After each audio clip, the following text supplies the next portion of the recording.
Hi. Hi everyone. How are you? Hope you have an awesome day. Hi. How are you? How are you? Hi Yofuke. Hi Emojogs. Hi Quantum. Hi Viprox. Hi everybody. I really hope you have an awesome day and happy Friday. Hi Chad. How are you? Hope you have a nice day. What? Hi. I'm here. Today I want to watch maybe some videos again. I don't know. I'll see. But later I'll be doing some art. And yeah. But how are you? What will you do on the weekend? I hope you'll have an awesome weekend. What's your plans? Because my plans are literally I'll be editing videos, I'll be rigging, I'll be doing a lot of shit, I guess, a lot of work. Too many things on my screen. And I'll check it. I can't. Oh my god. Careful, Quantum. Ooh, nice with frogs. That sounds really good. What will you do? My plans is working. Oh, same. Good luck with that, Emojax, though. Good luck. Also, do one thing, so don't forget. Guest cards! Anya have zoomies. Anya is playing with the ball, so if you hear something, yep, that's her. How are you? I'm awesome. I'm doing really awesome. I wake up, I wash my hair. I was at a shop and I had a package today for cats, and they have a new toy. It's like when you have like the scratching things, like not scratching posts, but like a scratching triangles or boxes or something like that, made from a cardboard paper. And they're kind of having a fun with it. They're not doing anything that bad with it. Like, they should just scratch it. That's the purpose, kind of. And I was like, when I put it at the middle of the room, there was like, what is that? I want to see. I want to sniff. I want to touch. And it was just so cute. And it was really pretty. My plan is to produce music later. Good luck with that, Quantum. That sounds good. Oh, Shrimpy. Hi, how are you? Hope you have an awesome day. Hello. Hi, how are you? I have so much coding, but it's funny. Oh, good luck with that. Like, as soon as it's funny, I think it's fine. Or? I think yeah. I'm okay here. I'm awesome. Thank you. I was rigging today. I have almost one more commission done. But I'll be today probably rigging one outfit for one of my VTuber childs. He got a new outfit, so I'll be rigging probably that, or like doing mesh and stuff. So yeah, coding is funny when things break hysterically. Oh no, I don't like breaking things. No. No, things need to be really pretty and clean, you know? Also, chat, all of the videos that you are suggesting me on my Discord, I'm putting to a playlist into my YouTube and like deleting those that I already watched. So yeah, so don't forget about them. Yay! Chat! I did a thing. And the thing is that I sometimes just go into my YouTube channel and just sometimes just watch the oldest freaking videos. And I just want to see like how the stream moved or how the videos move, how me being on the streams like moved forward and shit. And I saw one video that unlocked my freaking core memory. It's a video that I was talking about a friendship, because unfortunately there was the one person in a chat that was like new, at the streams in a chat, and they was really weird. I would say. Oh, so basically the thing was that at the time I already had Ruda as a mod, and we was already friends at the time. And there was a one person that just came into my chat. I was like, oh my god, can I be your best friend? And like, just to be like positive and like nice, I'm like, yeah, chat is my best friend. Oh, or something like that. I think I was like that. Hey, because I tend to say things like that when these messages came in. But then the person is like, oh, but Rhoda is your mod. Is he your best friend? And I'm like, yeah, he's my good friend.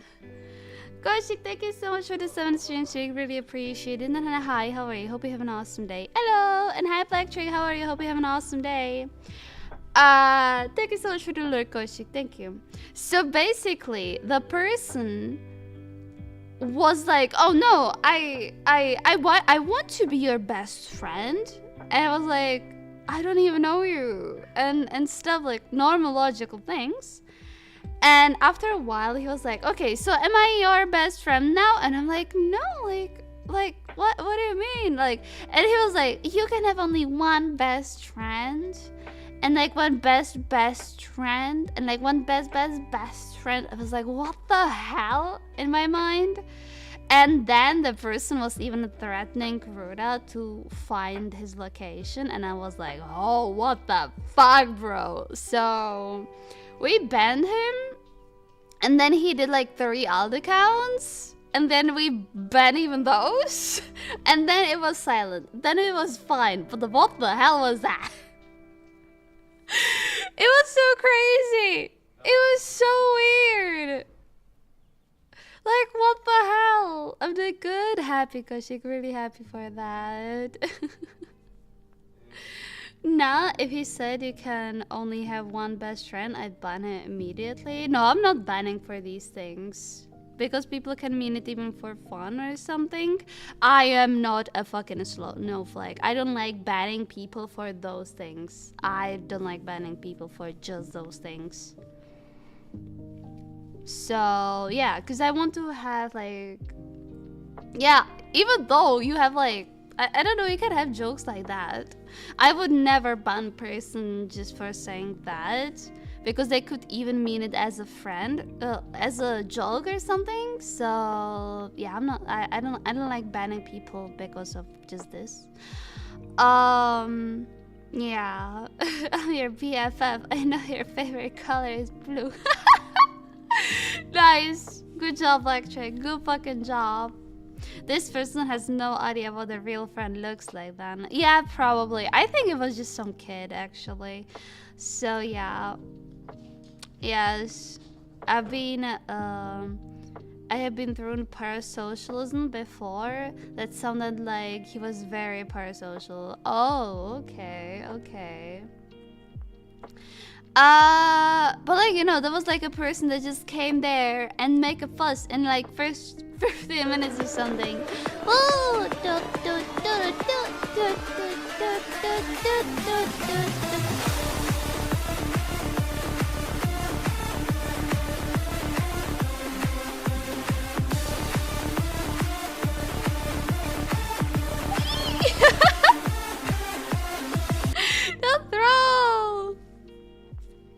But yeah, it was like weird person, and I just wanted to see what they'll say. But one day started to threaten Verda. We just ban him. Like, I think Verda even banned him. So yeah. Yeah.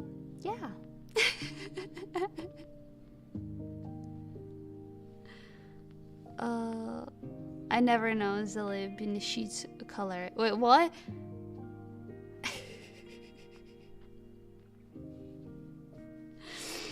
Oh, before saying I'm weird, her bed is legit in one of the cat pictures. Wait, what?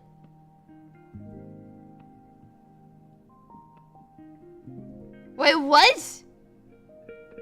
I have no Dali Bedsheet color. Oh my god. Thank you, Daichi, for the lurking. Really appreciate it. Thank you, thank you. Hope you have an awesome day. Thanks. Hi, Orbitors. How are you? Hope you have an awesome day. Hello, hello. Hi. Don't care, you're a weird shrimp. Wow, I just read it. I read it first silently, but Amajax never type anything bad, right? Don't sneeze like that.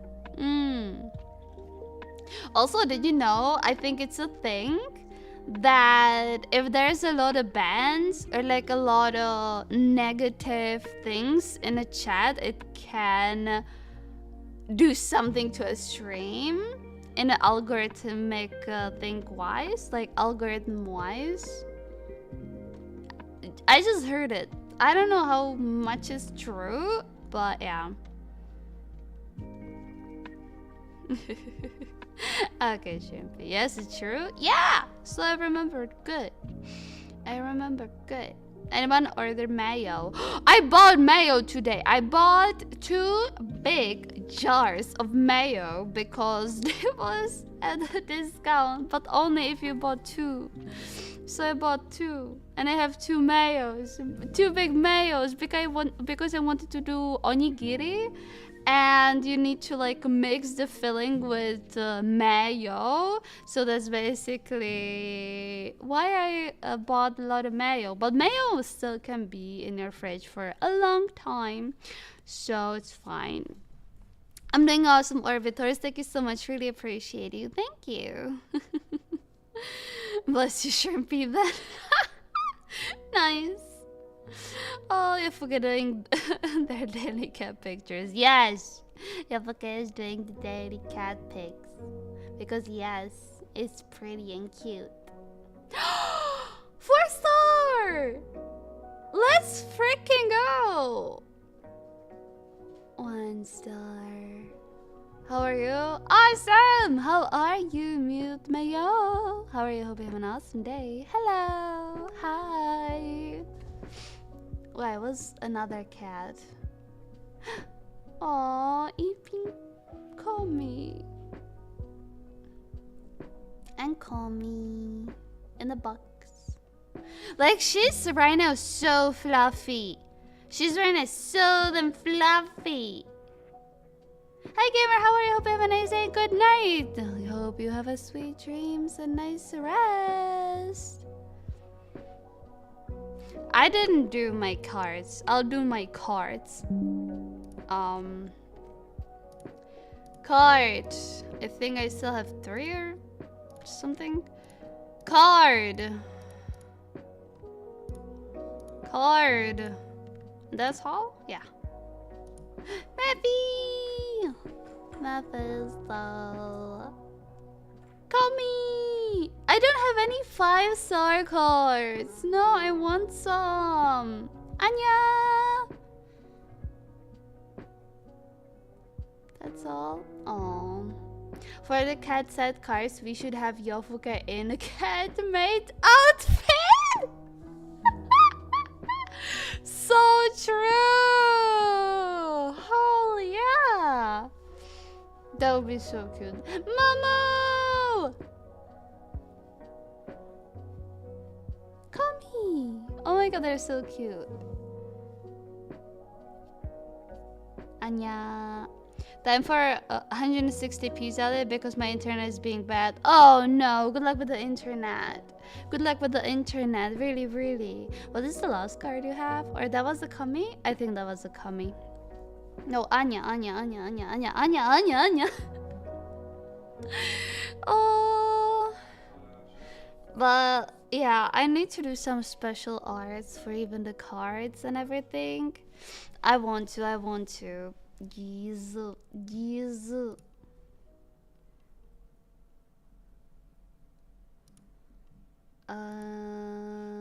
Yes. Also, I don't even remember right now what videos you recommend.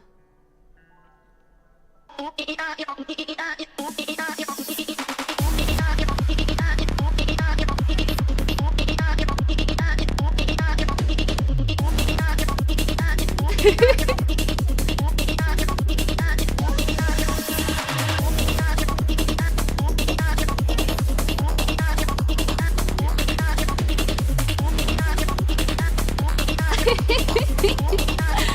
you?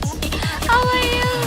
Hi, Chapner. How are you? Hope you have a nice day. Hello, hello. How are you? Anya, what are you doing there? She's playing in a tunnel, but she's squeezing the tunnel everywhere. Okay, that was cute. Hi, how are you? Hope you have an awesome day. Hello, hello. There is one thing I can send that is creepy and makes you think, but it's 75 videos long? What the fuck is that, Shrimpy? What is that? Sure, send it to me, but what is that?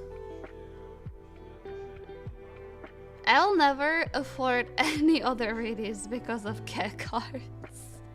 You can!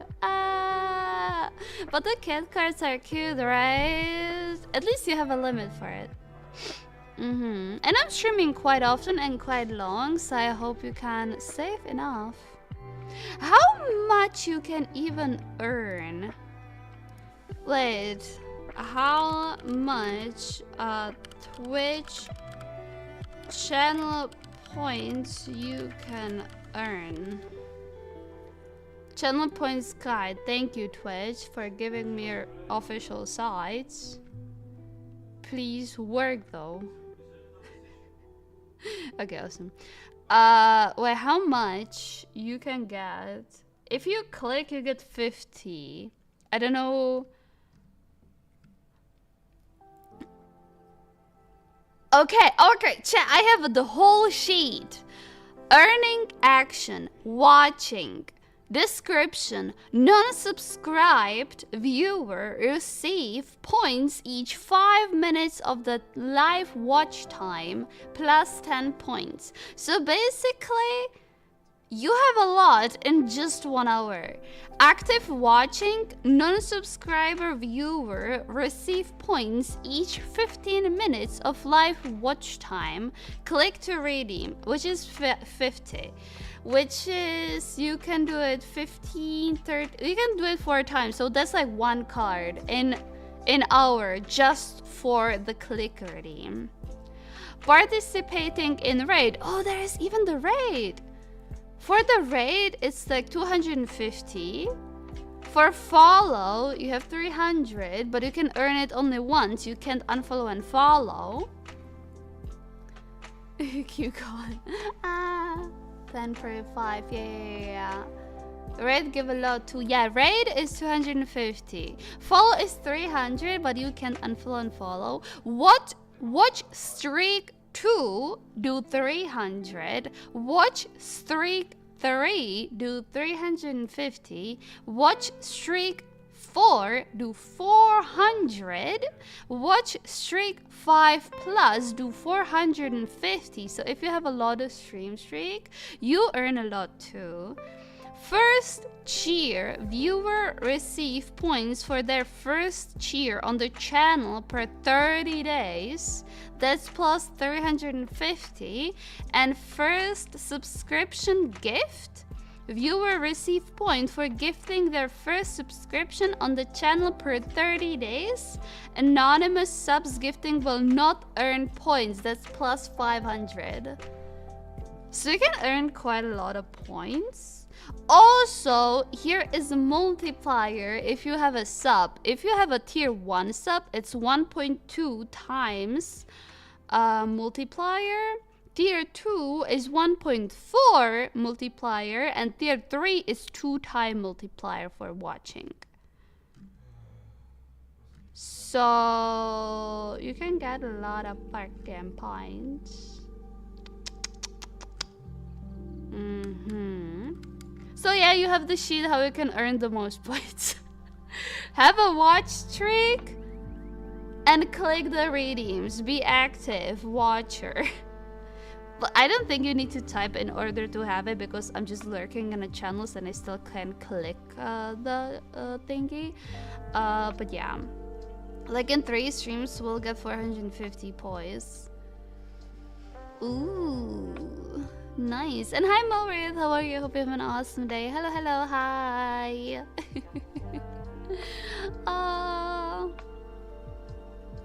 So that's 320 per hour? No, I don't think it is. Depends on the sub tier? I don't know. I'm alright, how are you? Really hope you have an awesome day.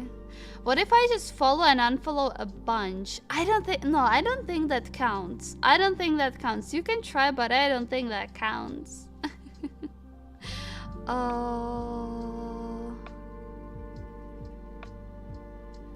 But yeah, the thing I sent is where wild to watch. Oh, you sent it where?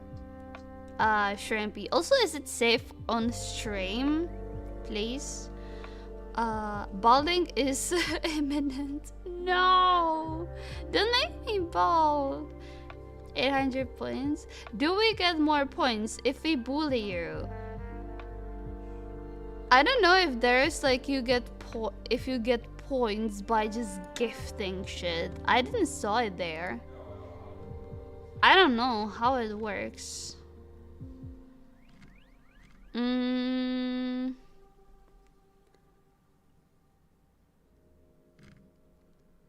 I don't think. I don't see. I don't know. I don't know if you get points by just gifting. I really don't know. Ah! Don't do it! No!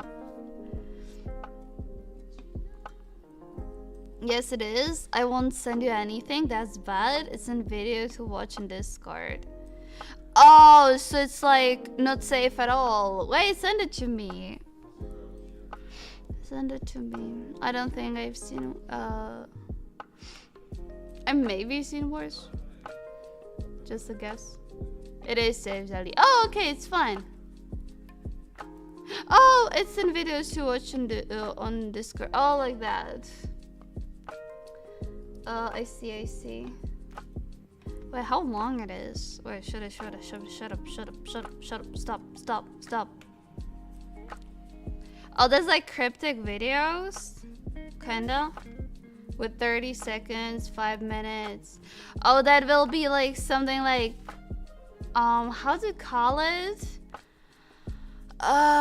Dark web type of videos, I guess. When I see them, I totally know which ones are uncanny. I totally know, but I can see the video that I have in mind in the playlist. Oh, it's just like scuffed videos, basically.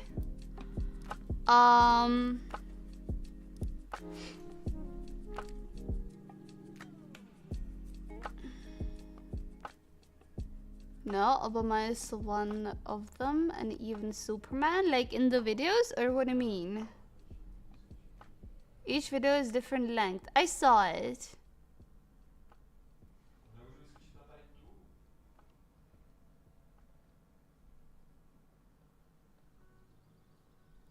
Well, the rank is bullying too. Yes, it is. Tier 1, 384 per hour. Max. Tier 2, 448. Tier 3, 640. Well, somebody needed to have a stonks when I streamed 9 hours the one stream. Yeah, in the videos. Okay, it's creepy, and my favorite line is in there. Oh, what is the line, if I may ask? If I may ask. No. He got evicted from reality. What is evicted? Wait, give me translator.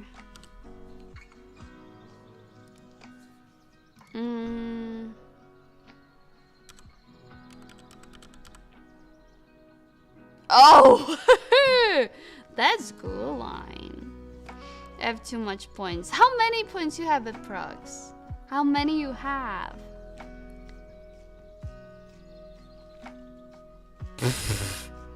Shrimpy. But like sometimes these words are just so funny. Definitely. Okay, do we want to even watch some videos now?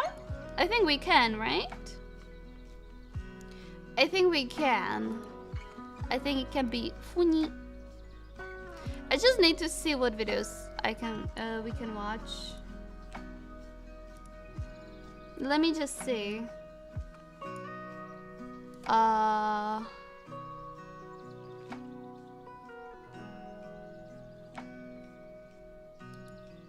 Wait.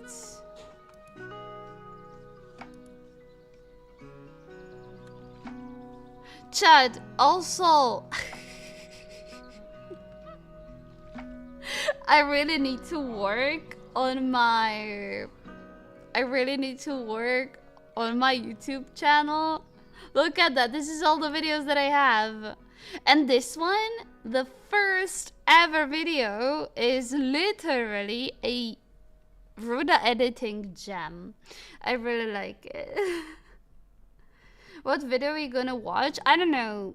I have here playlist with wait, where playlist? I don't want subs. Me, no. Playlist. Okay, give me a second. Playlist. This one, stop. Wait, can I? The prototype has been revealed. No, shut up. I was stopping you. Okay, I don't know. No, shut up. Don't even try to talk. I have here 2 videos in the playlist right now. We could watch the Poppy one since it's the final one and we did touch on it yesterday. Oh yeah, that's true. You heard her, Chad. Shut up, don't talk. No! Not you! The video! But yes. Chad! Who? Oh my god! Who came to my streams with this model that I have right now? Oh. This is my model that I had. Okay, can I load the shit up, please? Okay, this is my model that I had 2 models back, I think. Is there the new model? No, there's not. But this is model that I had. This is freaking me, okay? Why is the quality so shit? And the editing is from Ruda. This is fucking me, okay? I was there. Oh, never mind. No, you wasn't there.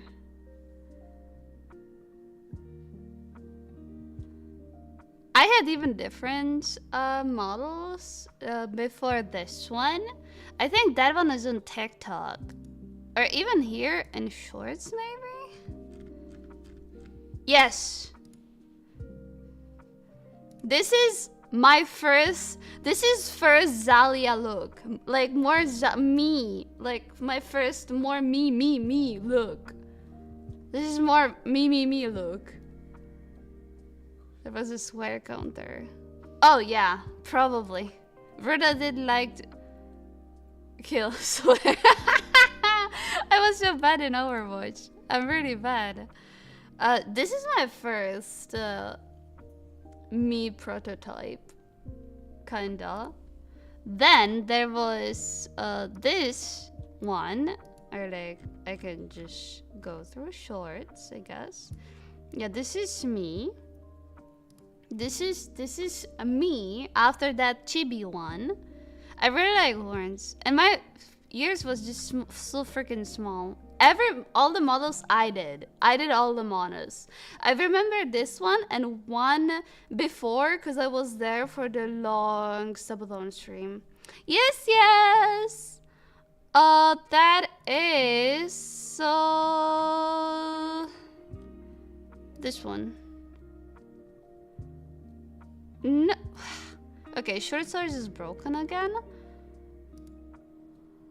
Oh, wait.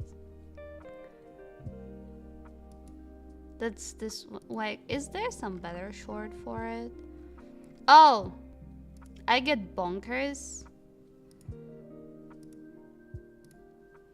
Kuru kuru. There is a kuru kuru song. Kuru kuru kuru kuru kuru. Okay, I remember. But yeah, that was basically my model, and in between the chibi and this model was this one. Yeah. And that's all models that I do. Oh, Shrimpy. When I joined, I think you were playing Slime Rancher, the oldest that came in my mind. Slime Rancher? With which model I was... Wait, I have a clip with Slime Rancher. So you saw this one. So you remember this model. Among jokes, I guess. I think yes. Your model?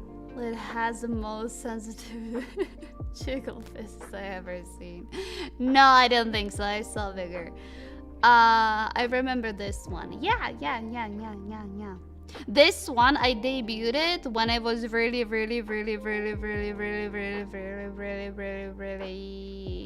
sick with my autoimmune disease. Yeah. I remember this one. Yes. And who is there? Somebody who remember this one? Is there somebody that remember this shit? I created it. I can call it shit.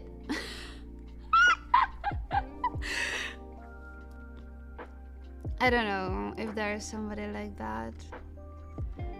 But I'm happy for my model. I like it. I'm happy. Chat, if you want to watch, I edited this video. Ruda edited this video, but this is more like a playthrough of Little Nightmare 3.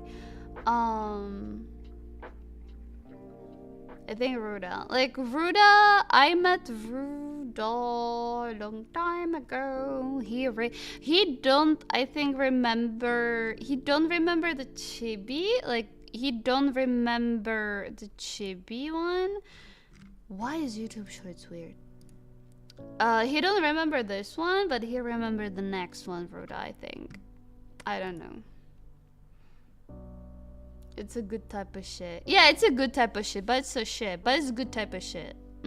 Definitely. I was here playing Subnautica even with the old model. Because I wanted to finish it. I wasn't able to. And then I forgot about that game. And then I redo it again. Like, I finished it and just started a new save. I just started a new game that was unfortunately bugged. So yeah, but I have here two videos. One is SCPs and one is the game theory Poppy Playtime. But I think we can watch the Poppy Playtime since I watched the Poppy Playtime yesterday and I could finish even with the last game, I guess. So I could watch probably this one. What do you think, Chad? I think Shrimpy said yeah. Yeah, I think we can watch this one. I think we can. Yeah. Then we can start fresh on something new. Yeah. You saw so much Poppy Playtime video that you are ready to play it. No, Emojis. I don't. I said only if there will be some count on my reaction videos on a puppy playtime. It will release probably next week. Zalia's Poppy. I'm Poppy. I'm Poppy. I'm Poppy. I am Poppy. I'm Poppy. I'm Poppy. I'm Poppy. I'm Poppy. I'm Poppy. I'm Poppy. I'm Poppy. Thank you so much for the follow.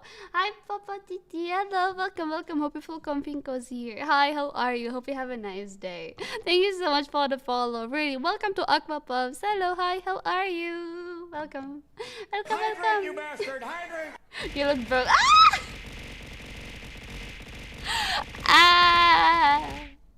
You look broken? No. Don't tell me I look broken or I'm broken, because that's a line in FNAF. I'm good, how are you? I'm awesome. We're just going to watch a puppy playtime last chapter, I think. Like last game theory video, because yesterday I was watching a puppy playtime timeline and only the last game was missing. So I need to catch up so I can close the doors after puppy playtime. And Chet just want me to play it. Bro, I'm not. I'm too scared. I'm too freaking scared. No, I don't like playing horror games. But. I tried to fix. Oh yeah, sure, Shrimpy, sure. Zalia is scared of dolls. I'm not scared of dolls. I just don't like horror games. Also, I still think animatronic. Five Nights at Am I typing it right? This fan-made FNAF game have really freaking cool designs. Oh, you can see shit. But Five fucking Nights at Juniors? That's the shit. It looks cool. They have really cool designs. Wait. Look at that shit. That's some dope designs. Hi, Happy. Welcome. Hope you feel comfy and cozy here. Hello, hi, how are you? AI is the best picks ever. I don't think so. I don't care about AI. I think AI and like medicine and stuff, cool, dope. AI art? Nah. Soulless. I enjoy creating something, not just spitting things. I love the process of art. That's why I like it. Oh, this one. Like, look at that. It's just Five Nights at Juniors. It has some freaking cool designs. I think there's more fun games that have really cool designs. I just can't think of one right now. But yeah. Poppy is not that bad. Poppy playtime, I think it's cool, but like, I'm scared. Like, I can't play horror games. I'm literally scared. I wasn't able to play FNAF 1, even though I knew all the mechanics, all the things, how to win, and how to do shit. I was still scared because I just don't like playing horror games. Your anime character, bro. Yeah, sure, but it's still not AI. I created it myself. So yeah, that's just me. I am human. I don't have connected webcam. Otherwise, I could show you my hands. I created the model myself, and I did everything. And I can show you if you wanna proof.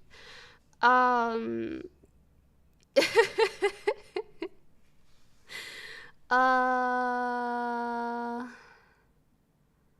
love horror games. I love horror games, but I'm so scared of playing them. That's the thing. I beat Resident Evil Village yesterday. Cool. I won't be able to do that. Plus point for you. Oh.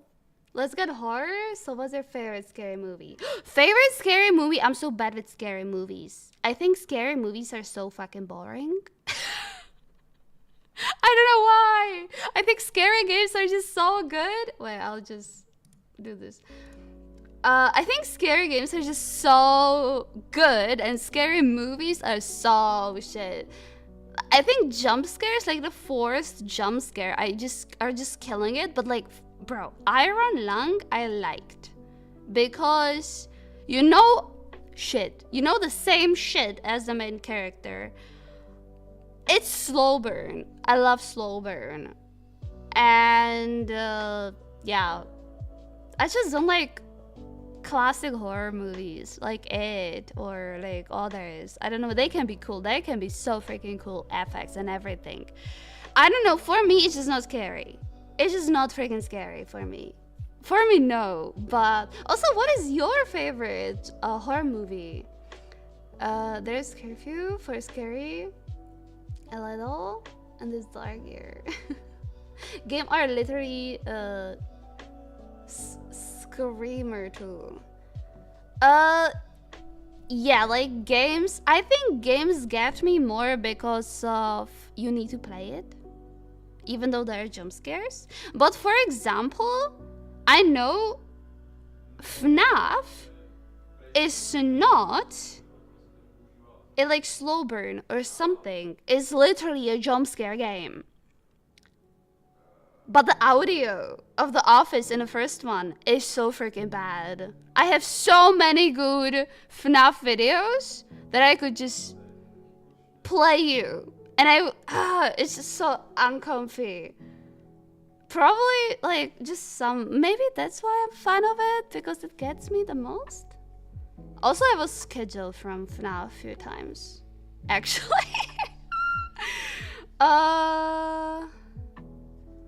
My favorite scary movie is Dad Sonic. Oh, I don't know about that one. But cool. I can figure out how the fuck I want to make the sound I want. Quantum! Fake it till you make it! Do it! You can do it! I trust you! 1,000 USD and Zali plays FNAF in VR. At that price I would need to, right? I have VR. I have Quest 3. I don't have the games though. Help Wanted 1 and Help Wanted 2, I don't have it. But I think Help Wanted 2 is more fun. We have Subnautica VR 2, dude. Okay, that one is worse. Actually, Amojaks know the worst thing. FNAF would be probably like scary, bad, not pretty. Subnautica, bro, I'm not able to do that. I'm not. Oh, what's costed? A virtual scary world. Oh god, I don't need virtual scary. Oh my god, there was one.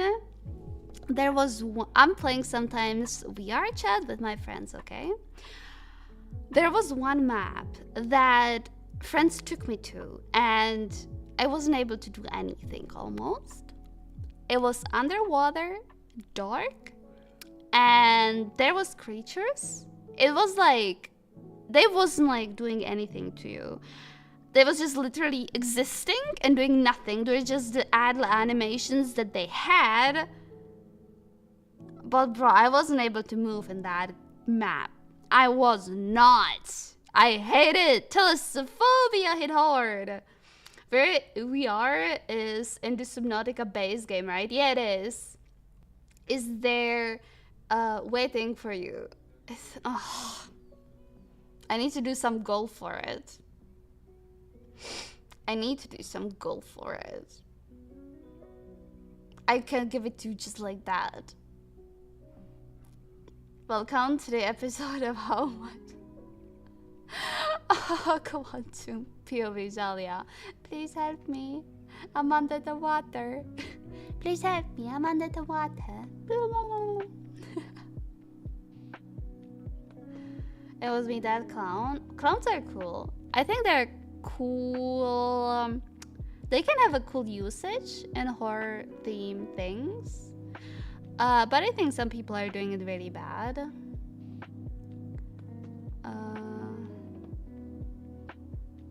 But yeah. Hi Maki, how are you? Hope you have an awesome day. Hello, hello. Sorry, I'm saying hi late. You're my you're my soda pop. My little soda pop. Oh. But yeah. I'm just so bad at horror games. Because I think I need to... Okay, I'll be watching this video. I need to watch one other video first. Because I fucking love it. FNAF 1 sounds. I love this video. I love this video. We can watch both. Or first Poppy Playtime? I don't know. But this video... Bro, it's just so good. Oh no. This is so cool. Like how the sound is effective in FNAF 1. I love this video. It's just so cool. I've seen this one. It's just so good.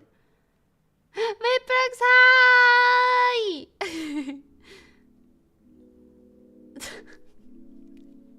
Happy. If you want to hat that me, there is a reading for it. That bot can do it for you, and I know I'm not telling the name of the bot because it would activate for me. Don't. Oracle, hi, how are you? Hope you have an awesome day. Hello, hi, how are you? Hello. Thank you. You're welcome, Viprox. It's something what you want to watch. I want to watch both, Shrimpy. Because they're both quite, like, not that long. I want to watch both.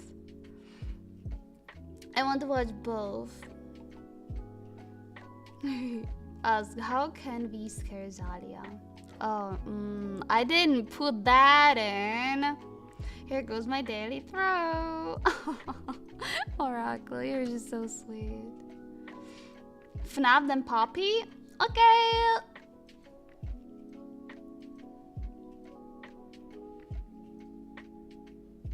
Happy, what the fuck? Oh, okay. God. Okay. But first, I'll wait because there will be an ad break in a little bit. So, yeah.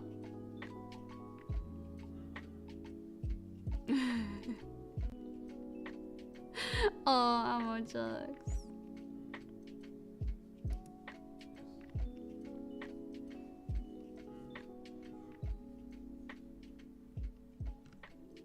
Oh, there are the odds. Quickly, gonna make coffee, bear back. Okay, Shrimpy. Wait, ask, will Zalia survive in Dead Space universe? No. Oh no, AquaPuff. Zalia is super scared of horror. She's probably hide under her table forever. Then I might have to shapeshift into a giant shield for her. It'd be very spooky. That's cute.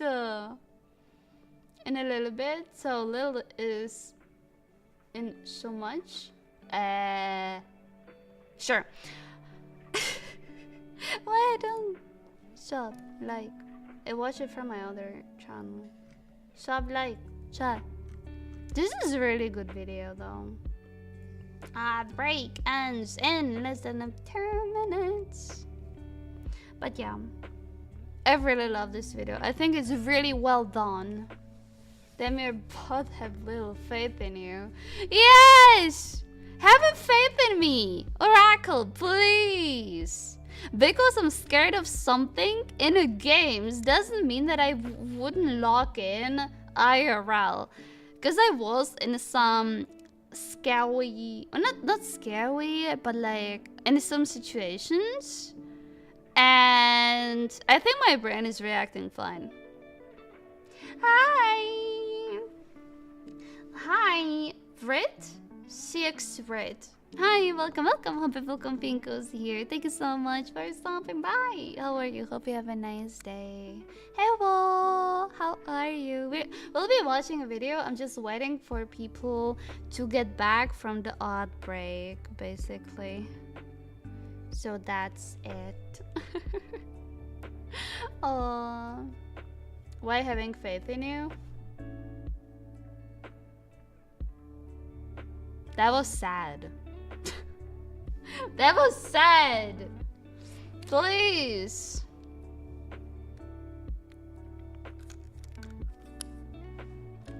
That was sad. Jokes, please. Okay, Chad, you should be back in a second.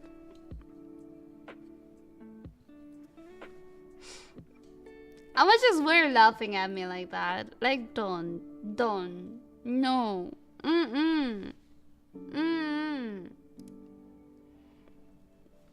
We have a YouTube channel over here.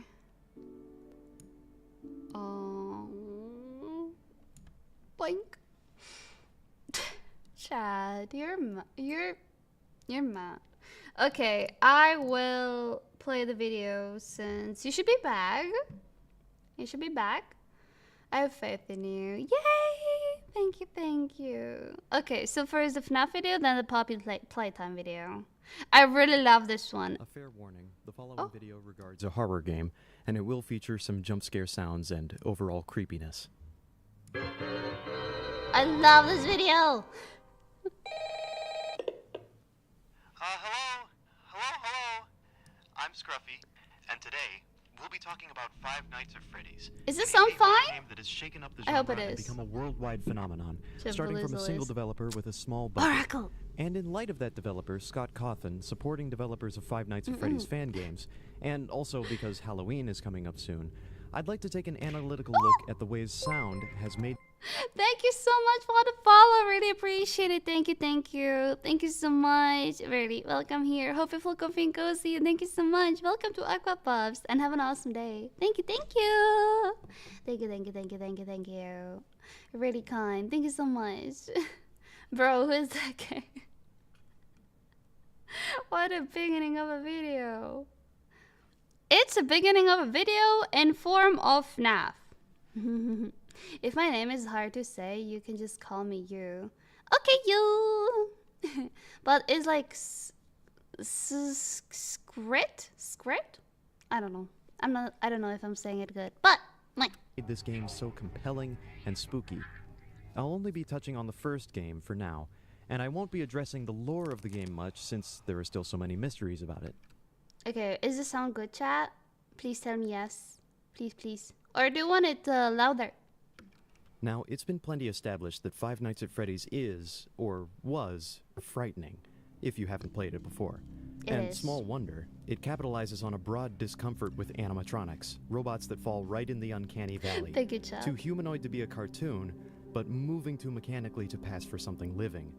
But even more than that, you are trapped in a single spot, the security office of a pizzeria. While these animatronics not only move where they aren't supposed to, the first while you aren't looking, but are coming for you specifically.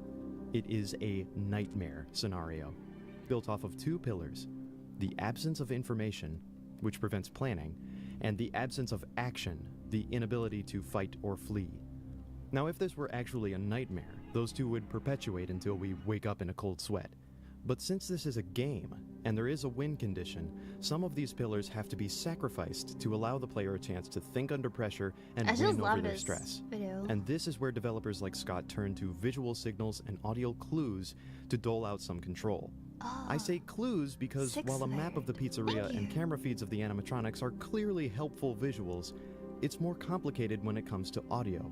Some audio works to your advantage, giving you information, and some audio works against you, muddying information, creating unknowns, and even contributing to the absence of action feeling. Let's break down each of these, starting with the advantageous audio. That is, any audio that helps you form a plan and figure out how to survive. For example, if you hear sounds in the kitchen, you know Chica is in a kitchen, even though the camera is blind. That's an example. Or you can hear Foxy, but I don't know if that is advantageous audio. In a scenario with absence of action, you are desperate for information like this. Although at first, nothing you hear seems advantageous. It all starts out unknown, which is yet more stressful. But I like It's only it. after you spend some time in this environment and listen for patterns that you start to pick up where advantages lie. And the sound files of FNAF confirm this line of thinking. For instance, there are 4 different sounds for pots, pans, and oven doors clanging about. That's Chica in a It must be kitchen. important, especially when you can hear these sounds even without using the camera system. Initially, this sound is a stressor, but eventually you can pick up that the sound is louder when you look at the kitchen camera, which only has an audio feed.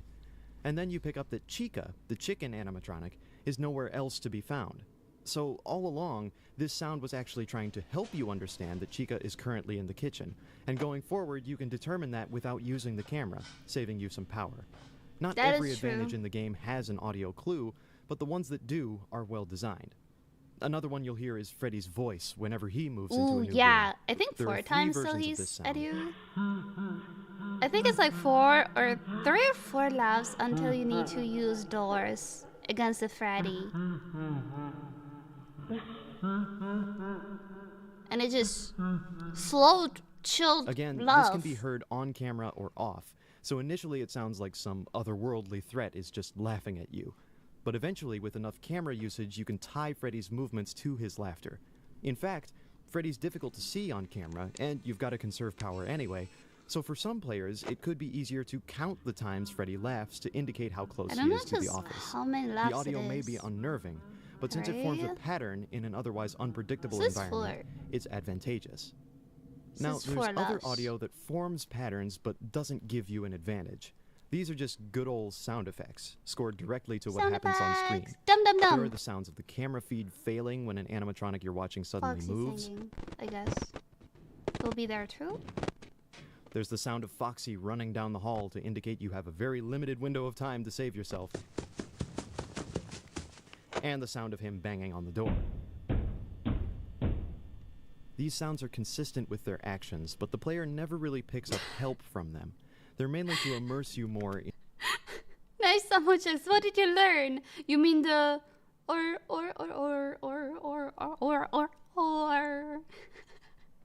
You mean that one? Yes. Oh. Nice. Nanaluz! Hi, how are you? Thank you so much for the happy. Hello, hello, how are you? Hope you have a nice day. Hello! Hi. the environment. And you'll notice most of them are diegetic. That is, most of them are sounds that the in-game world would be making. There is one sound that doesn't seem diegetic, however, and that's an audio stinger when Chica or Bonnie appear right in your doorway. Yeah. That sound is not manufactured by a camera or machinery, and I don't think it's meant to come from Bonnie or Chica. It's more of a classic horror music cue that makes you jump a little more at something sudden. A stinger. Yeah. In fact, I That think works a it's lot. extended technique on a string instrument slowed down 100%. Here it is sped up. I'm not sure about that. The little sounds at the very end remind me of handling a violin, but suffice it to say, it is non-diegetic music rather than an in-game sound. These sounds don't help or harm you, they just make the world more real, direct, and intense. And that And is now, true. we get to audio that's special for a horror game. Audio Oh, that's no. actively trying to scare you. Or even There's one audio that I'm so freaking actually scared about. Like, probably there's no audio that I need to put my headphones away, but there's one that I really just don't like because my brain just go crazy about it. And I don't know why. Maybe because I don't like soft ASMR sounds with like breathing and human voice. Or like, well, human voice is fine, but the breathing And it's just so freaking scary. You'll hear it in this video, and I freaking hate it. The circus music? No. There's like one breathing. Scrappy will mention it. Like, bro, so bad. I hate it. Working against the information and actions You'll know which one it is. Let's unpack the different ways audio can deter you from beating this nightmare. First, we have what I'm calling muddied information. Audio This that circus isn't music clear is chill. or that blocks other audio signals. For instance, the cameras make haphazard static noises when they experience interference, or when you can hear one panning back and forth. The little bit of audio coming from camera feed is also garbled. You know, it's put through a couple of audio filters to simulate a poor transmission of sound energy. So all in all, you hear very little straight from the source. Plus, there are other sounds getting in the way.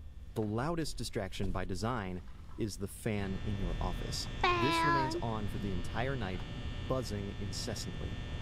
And here, let me clarify something. I mentioned in a previous video about Animal Crossing New Horizons that having some non-zero sound ambiance actually makes an environment calmer than one with total silence. However, if that ambiance is loud enough that it's harder to pick up audio patterns that matter more, it can become stressful all over again. The fan does quiet down when you're focusing on the camera, but that's using up power. So there's definitely an exchange of sacrifices between you and the game here. The more information you are allowed, the more power you use up. And the more you conserve your power, the more information is obfuscated behind filters, distance, and noise. And then the circus music is not chill. That shit terrifies me when I was done playing FNAF. I think that circus music is just fine. It did not scare me. Even when I was a kid watching videos. That was fine. For me, of course, for me. Here is the truly devious part. Hidden beneath the noise of that blaring desk fan are not only the sounds that impart information, but other sounds that don't, and are either meant to confuse you or just scare you more. Sounds like this strange swirling noise.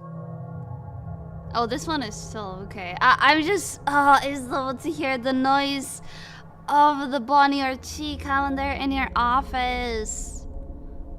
Doesn't really signify anything other than a creepy atmosphere that can't be identified. Oh, got it, Quantum. Same Understandable. with these even subtler noises.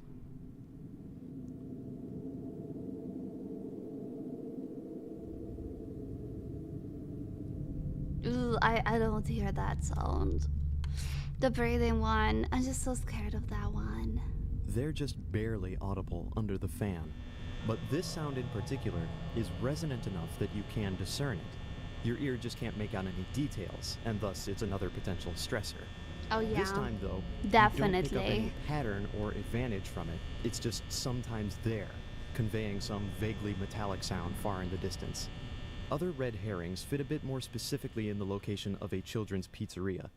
Sometimes you'll hear this room recording of a pipe organ, internally called circus. Circus! Ooh, that would be cool, Quantum. Yeah, this one is fine. I don't care about this one. This is his. I know! This is shit. This one is fine. A festive little jingle like this one feels is right fine. at home in a kid's pizzeria or an arcade, This although is it's fine. juxtaposed with the nightmarish Fuck scenario. this song. And I don't once know. again, This it's not song giving does you any not real information. It's just do giving anything you that to much me. more stressed. Same with the song Foxy will occasionally sing, internally called Pirate Song 2.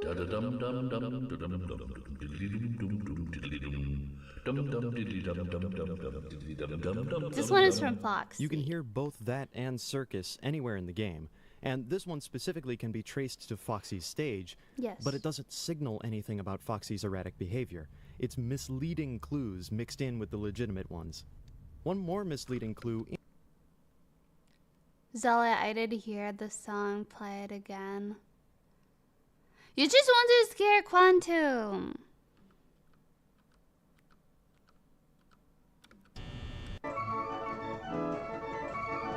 This is the best one. No! Wait, what? Yeah, thank you, Orbitors. I just really hate it. Like, really, really, really so much. nightmarish no, scenario. no? And once again, it's not giving you any I thought you real said this was information. like- oh, It's just getting okay. you that much more stress. Okay, let's skip the Foxy bed. You can hear both that and circus anywhere in the game, and this one specifically can be traced to Foxy's stage, but it doesn't signal anything about Foxy's erratic behavior. It's misleading clues mixed in with the legitimate ones. One more misleading clue interestingly begins as a legitimate one. At the start of each night, you receive a previously recorded phone call from another employee who has been dubbed Phone Guy. Phone guy! His call on the first night sets the scene, tells you how you're in danger, and what actions you have to keep animatronics at bay.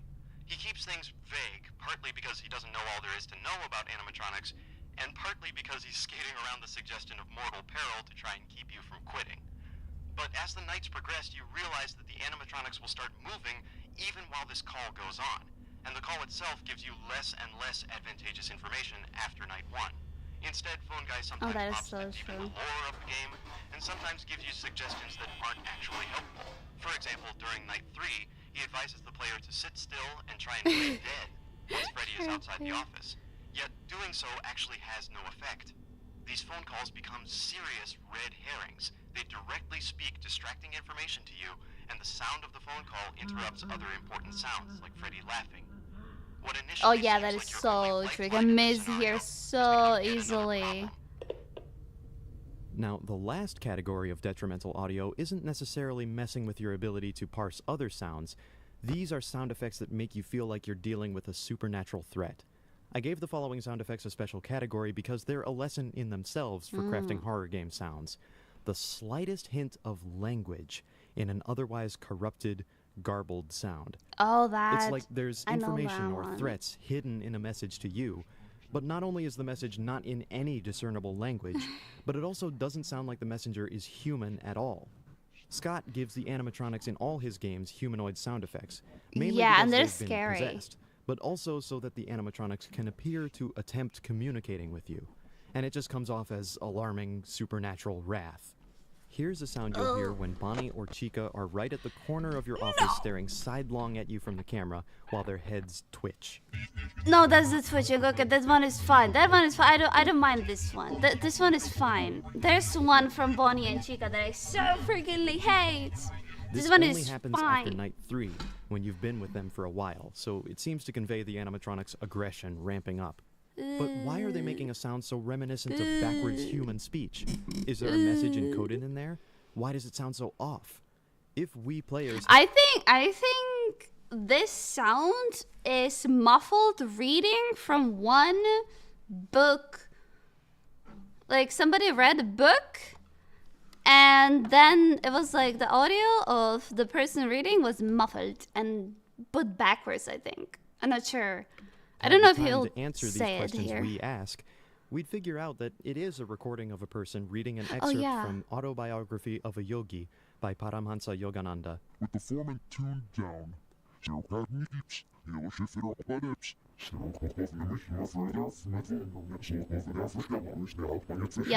Yep, he said it.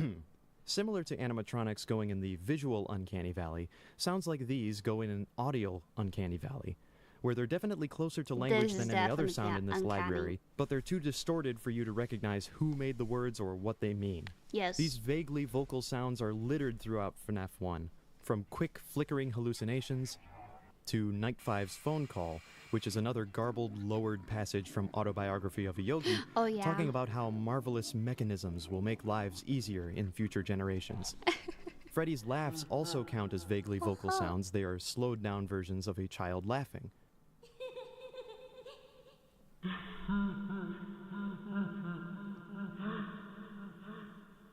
And if Bonnie or Chica are already in your office, but you have the camera up to avoid them, they'll No! make their presence known with Fuck these you! labored breathing noises. No!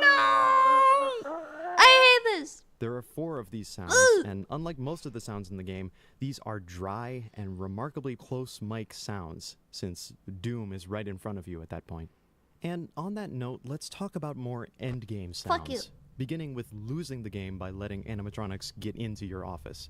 Before you hear any right in front of you, you I might had that first one test the exactly. light button and find it no longer works. Ordinarily, the light gives out Hate a it. harsh electric hum when you turn it on, And it flickers. The sound is not consistent. When you first test this light, the sound and flickering combined immediately demonstrate absence of action. They make you think, this shoddy little light bulb is my last line of defense? Of course, as it is one of the few actions you can perform, you immediately miss it, and tension spikes up when you suddenly hear this short, curt sound instead. Presuming you can't hide in the cameras long enough, you're about to get the infamous Five Nights at Freddy's jump scare, the sound for which I'll be playing in 3, 2, 1. Oh.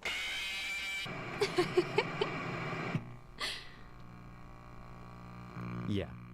It's pretty well known at this point that this is a cut-off, overdriven sound of a child yelling.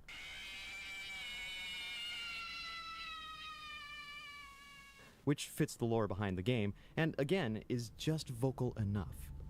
If you're unlucky enough to encounter Golden Freddy, this sound is slowed down 100%. Ooh, yeah.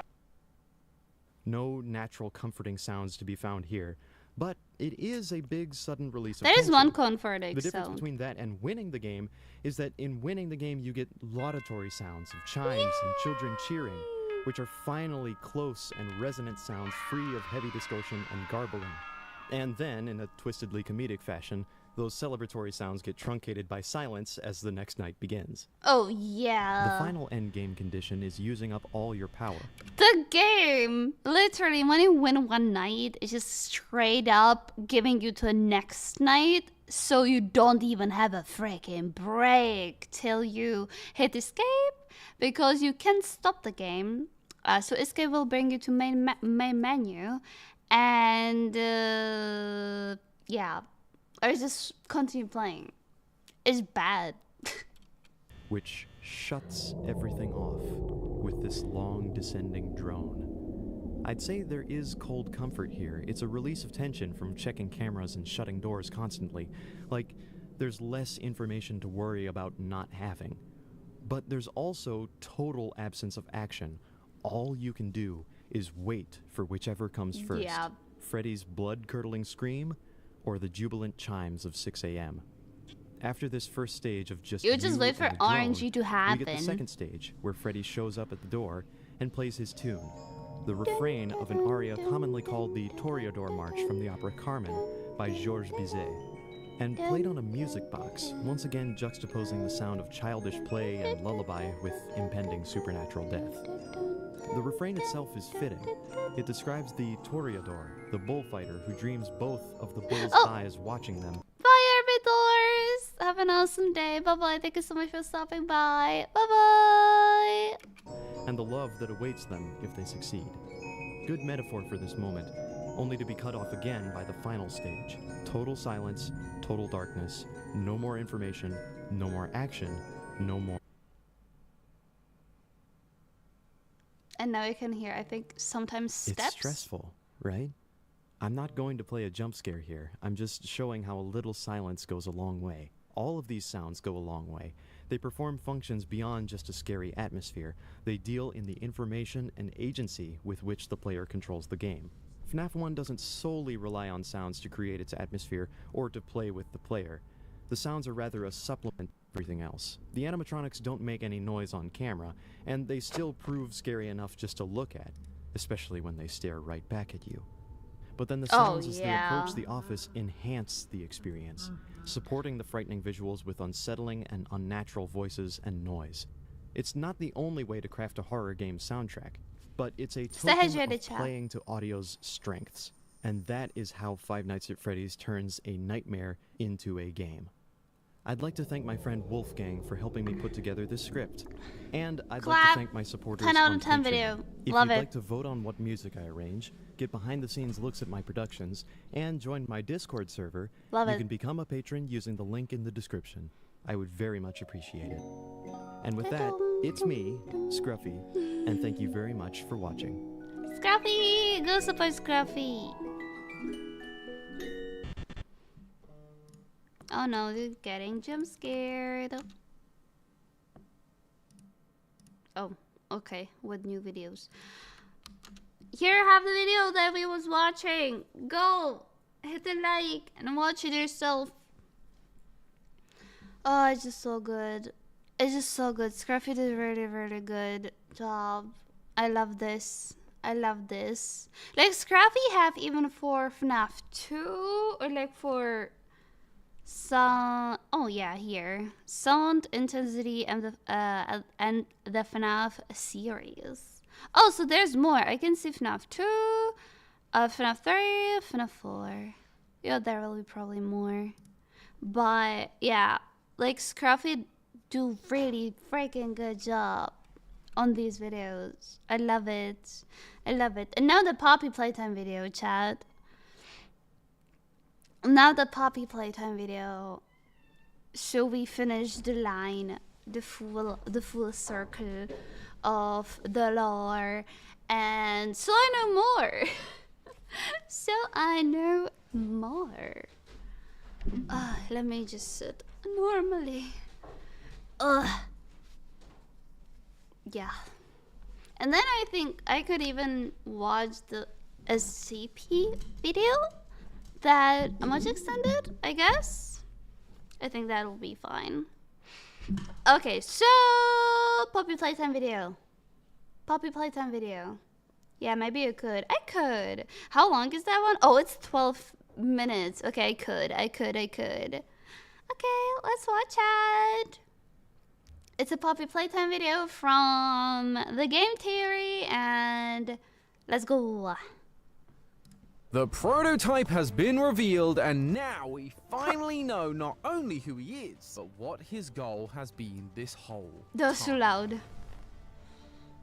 Hello, Internet! Welcome to Game Theory, the show that's ready to take you to a better place. A land full of answers and theorizing. Well, here we are again, folks. Poppy Playtime has released its latest chapter, and Is this sound fine now? I think it should be fine now. I hope so. as usual, the internet is aflame with people arguing over whether the chapter is good or not. Even Markiplier got in on the debate. A chase sequence is not the time to introduce a new mechanic. The vast majority of people are going to die to that. As soon as you die, it loses all of its value. But even if the gameplay might be lackluster for some, one thing I think we can all agree on that isn't lackluster is the lore. This thing is full of the stuff ready for us to chomp our way through.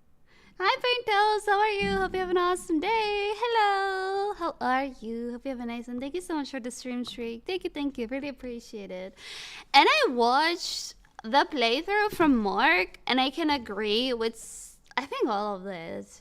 What he said. He was grumpy. He said it because he was hungry. Everybody's grumpy when, when they're hungry. Even me. I think I agree. There could be... It's like... Game, it even did to me with the FNAF. The game can be really scary until it's annoying. If it's annoying, you're not scared anymore, I just want to finish it. And that was basically me trying to play FNAF 5, like 5th night, and I was just annoyed by the RNG because I was just trying my best and I just kept dying. And yeah, also with Subnautica it happened too, because I have had bugged save, so I wasn't able to find enough pieces for one blueprint, and then I wasn't almost scared of the monsters and Subnautica, or like the carnivores. And if you die just so much that it annoys you, every game just lose its horror. Through like we're a wrong side Altimal eating our way through a giant Bron toy. Oh yeah, Bron finally made an appearance. Why they gave him the come hither eyes is a little confusing, but nevertheless, he's here. For the main game itself, it's a lot of the classic Poppy you've come to love. We start with a chase sequence running from a broken Huggy. We lose our grab pack with the all-powerful Omni Hand. We meet some new allies in the form of Giblet and Chum Chompkins. I love him. And we learn more about the experiments, how the orphans were being brainwashed before and after being turned into toys thanks to a bunch of video recordings recordings from a new employee, Miss Gracie. We then continue to make our way through the factory, only to be trapped by another new toy, Lily Lovebraids, who turns out to be Miss Gracie, but she has lost her mind and has ended up isolated. Turns out the prototype, not a fan of a staff member who helped turn the kids into toys. Speaking of, this is when we finally get to meet the prototype face to face. That's right, we finally got to meet the man of the hour, and he is just as creepy as we were hoping for. He is a jester, cool. just like we predicted, mixed with robot and human parts. He literally did make Huggy, Kissy, Catnap, and Mummy a part of him. Notice the extra arms and cape on his back. I do wish there had been a little more incorporation of the toy parts like we saw in the No, Catnap section from Chapter 3. Chapner! Apparently that was supposed to be the idea according to the original story director. But things change and we roll with it. The prototype ends up breaking Poppy. We then kill Lily Lovebraids during another chase sequence. The prototype kills Huggy and Missy. We do another chase sequence to escape the prototype's clutches. We are the chase sequence game. And we reunite with Poppy and Giblet to find But the they data always center. say We then chase get stabbed by the sequence, prototype kinda. and dropped in a vat of Poppy gel, which is weird Time. because that stuff literally revives us, and we arrive at the data center only to be met by a familiar face. Or eye. Well, now, this is a rather interesting turn of events. Yes, I'm Chapner. so glad they brought him back. He was one of their most interesting characters. Needless to say, there's a lot going on, but of course, the main plot isn't really where the true secrets hide. Instead, we're here for the secret notes, audio logs, and VHS tapes. Those are where the real secrets are. But this chapter did something very interesting with them. As time's gone on, the lore for each chapter has become a lot less If I would be playing these games, if it actually came to that, I think I'll just miss 90% of the tapes. Even I would really try to find them. I feel like Chad would need to tell me, oh, there's a tape, or I'll just miss it. And he won the lore! But oh well, that's me. less focused on sowing mystery and more focused on clarifying the answers. Ooh. Chapter 4 did do this a bunch, but we still managed to make 3 videos out of the hanging threads that were left. But this Yeah, time, Shrimpy, I I felt like believe a lot of it was just so. left out on the table for us. For example, we got confirmation that the Young Geniuses program was from the 1960s. I guess add that to our win column. We also discovered that it wasn't just Harley not present for the creation of Poppy, but that none of the Young Geniuses were present. They may have been around for the early scientific process, but once Harley comes back in and brings them all with him, they have to reverse engineer Elliot's Poppy gel, which they wouldn't have to do if they were there in the first place. A note from Leaf shows that they didn't even know Poppy existed until the prototype tried to escape with Theodore. But the biggest reveal of the entire chapter came down to the big bad we've all been waiting for, Big the bad. prototype. And the thing we've all wanted to know, the thing we've been theorizing about since basically the very beginning of the franchise, who is this guy? And I'm pleased to announce they finally gave us an answer. Oliver, if you want to talk, I'm here. The prototype is Ollie. The real Ollie. He wasn't just mimicking Ollie's voice on the phone. He was using his original voice. I never thought my first ever theory as host would be right on so many levels, but you know what? I'll take it. Add that one to the list too, editor. But now the question is, who really is Ollie? What is his goal? Well, loyal Ollie. theorists, thanks to that audio log, Do I remember right that Ollie is a kid that was making Poppy comfy because she was calling him because she was just to say it more nicely, bullied? Yeah, that Ollie. Oh, I remember other hidden that. notes scattered throughout the facility, and some clear parallels to classic media IP, I think we can get a pretty good idea of not just what the plan is, but why, and how it's all going to end. During this tape, Elliot refers to Ollie as my boy, to which Ollie snaps and proclaims, You don't get to call me that. that language, the use of my, a possessive adjective, shows Elliot feels a sense of ownership. Elliot also goes on to say, We could be a family. these two things make it abundantly But that Ollie was not Ollie, but the prototype version of Ollie. I'm confused right now. Wait, what?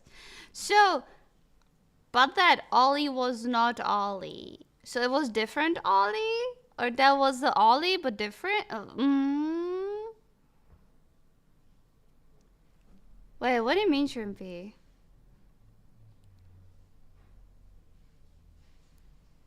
What do you mean, Shrimpy? I'm lost. Okay, the Ollie who was helping Poppy was prototype, Ollie trying to catch Poppy.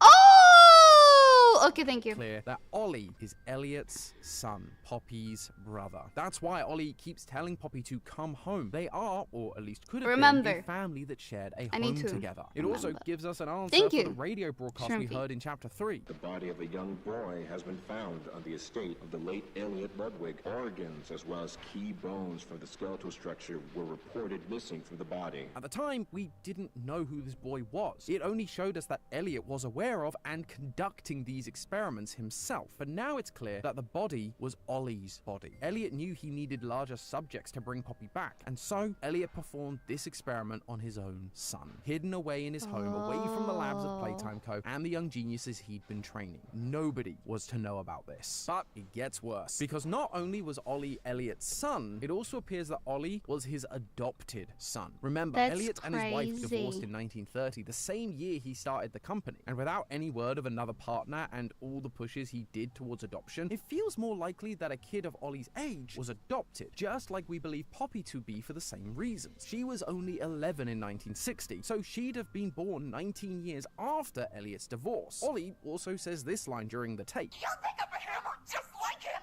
Just like This is while he's lashing out to Elliot, but what he's doing is comparing him to another parent in his life, another parent that betrayed and broke him, again telling us that Elliot is not his original father. During Chapter 3, we also discovered a cut room in the playcare that was assigned to Ollie, something which the former director of Poppy Playtime also pointed to as something hinting at Ollie's involvement in the wider story. Now, obviously, I know how you guys feel about cut content, and Isaac no longer works for mobs, so things can obviously change, but given the evidence and that it doesn't actively contradict anything, I think it's pretty safe to assume that these things line up, and that does something very interesting for our timeline. We've always assumed that Poppy was created in the 1960s, back before your internet service provider could see everything you were doing online, just like yours is doing right now. They can even see that you're watching this very video. I'll leave them the check product out today's placement. sponsor, ExpressVPN. Yeah, it's kind of wild. In places like the UK, internet service providers are required to log all websites you visit, the apps you use, even the private conversations you have for 1 to 2 years, which isn't great when all I'm trying to do is innocently research how to remove organs from a living child's body. Yeah, okay, I hear it when I say I'm it watching out loud. video. I need to leave their ISPs product can literally sell your browsing placement. history to big tech companies like Data I don't want to Brokers be or a ad rat. companies. Oh, Okay? that explains all the Amazon ads about stuffed toys and knockoff surgical tools I'm getting. But that is why ExpressVPN is my savior, and not the false kind. I'm looking at you, Ollie. They not only reroute all of your network traffic through secure servers so that you can't Oh be no, tracked by your ISP or Shrimpy. I'm Wi-Fi owner, scared they now. also encrypt it for that extra layer of protection to prevent any would-be hackers from I'm getting scared a hold of now. it. They can't log or see anything in my browsing history. No more government watch lists for me. Now I can just watch anything I want in peace, which ExpressVPN also helps with, thanks to them letting me change my location to give me access to 105 different countries' streaming options. And the best part of it is, ExpressVPN is offering you lucky theorists up to 4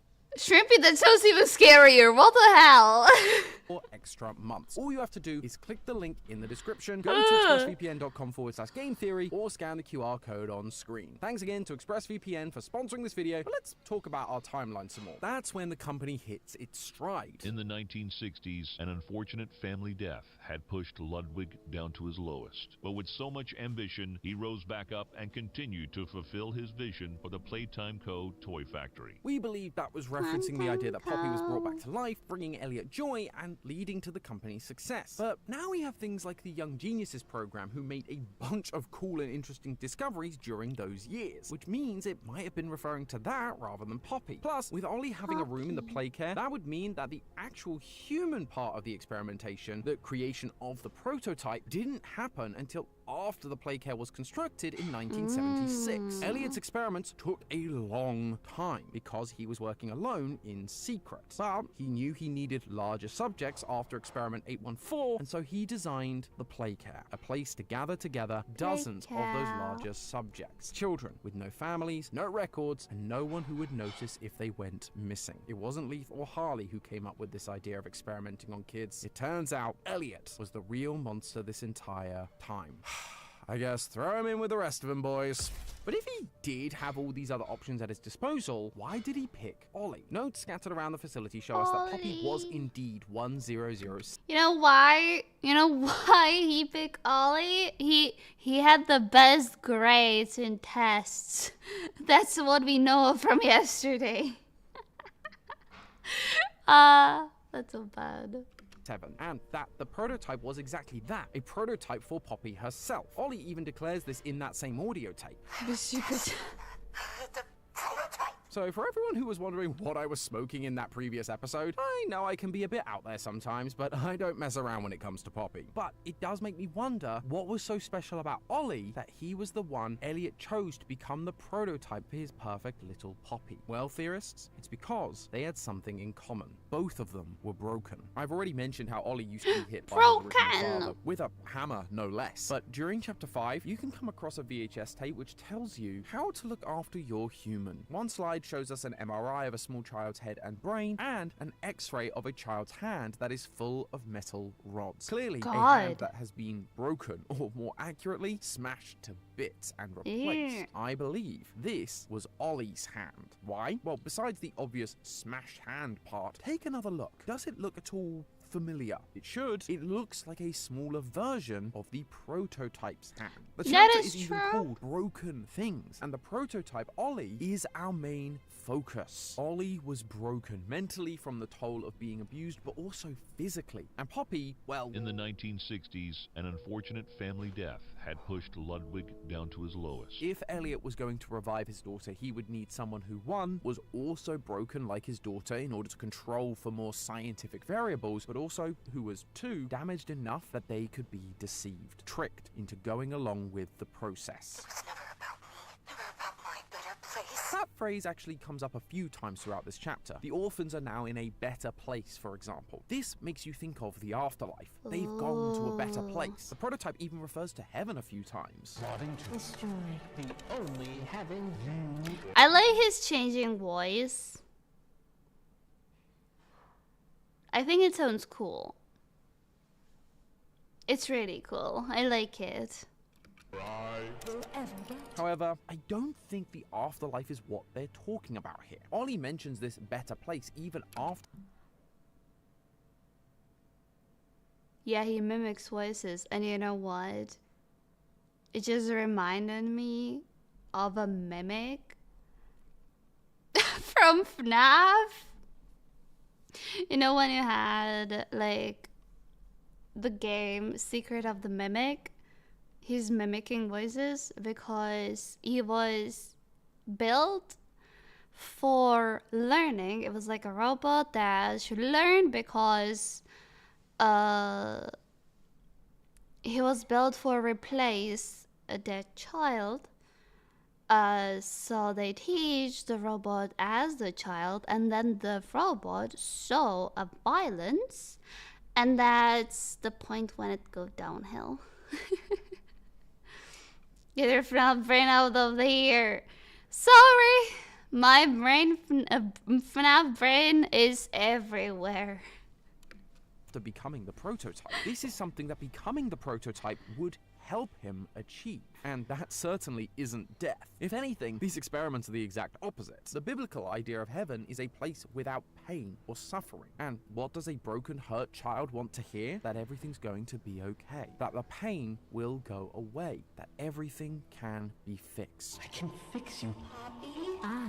Can make better. Ollie was told that if he went along with Elliot's scheme, that he would be permanently fixed and reach a better place where no one and no thing could hurt him ever again. But it was all a lie, because in reality, he was just a stepping stone for the real experiment. It was for her. She's all you talk about. All of this finally explains the dynamic we've been seeing between these two characters. Seeing a little girl with bright red hair and then the prototype's name being revealed to be Ollie, along with the fact they're both orphans, reminded me of two musicals, Oliver and Annie. What? I'm a theater kid. Are you really surprised at this point? Anyway, both musicals star orphan children, but their stories are drastically different. Annie is discovered in an orphanage by a millionaire. She gets to live in a mansion, travel around New York City, and generally do all the cool things that come with being the daughter of a wealthy man. Oliver Oliver, on the other hand, has it pretty rough. He's raised in a workhouse and is beaten by those who run the place. Eventually, he gets out and becomes free in London, getting wrapped up in the criminal underworld. Are you seeing the similarities? Poppy gets adopted by Elliot, the owner of Playtime Co. and presumably a wealthy man, and so gets all the privileges that come with it. Annie even gets kidnapped only to be returned at the end of the musical, just like Poppy returning to her father from the grave. The prototype, on the other hand, is a kid who is beaten, raised in a workhouse, the Playtime Co. factory, and was taken advantage of by the man in charge, Elliot. It's only just so for him to escape and crazy. become involved in the evil underbelly of Playtime Crazy Co. and the stories. other monsters that lurk down there. These similarities, and therefore the juxtaposition of these two characters, is there to highlight exactly why the prototype is doing all of this. It was never about me. It was for her. He was lied to so that Elliot could get what he wanted, and what Ollie wanted was thrown to the wayside. And so, to some degree, the prototype hates Poppy. She had everything so easy. She was who Elliot really loved. She was the reason his The life lore was of Poppy is ruined actually further. sad. The reason he never got his better place. Yeah, If Elliot it hadn't is loved her so much, sad. maybe Elliot would have just adopted him and they could have been happy. But that wasn't what happened. And if he wanted his better place, he was going to have to take it for himself. In the note from Leaf Pierre that mentions that he only found out Like, about there's Poppy so and the many prototype games that because of the Theodore where incident, he also mentions something the else lore he is just found down there. sad. Elliot's body. This lines up with a confidential report we saw all the way back in the Chapter 3 ARG, where an employee was found dead multiple weeks after they had been killed by multiple puncture wounds. At the time, we thought this was Rowan Stoll, because that's who the Chapter 3 ARG was really focused on. However, Rowan was eaten by Boxy Boo, not killed and then spat out. The prototype, however, doesn't eat his victims. He doesn't need to eat despite having a digestive tract. Instead, he has a habit of, well,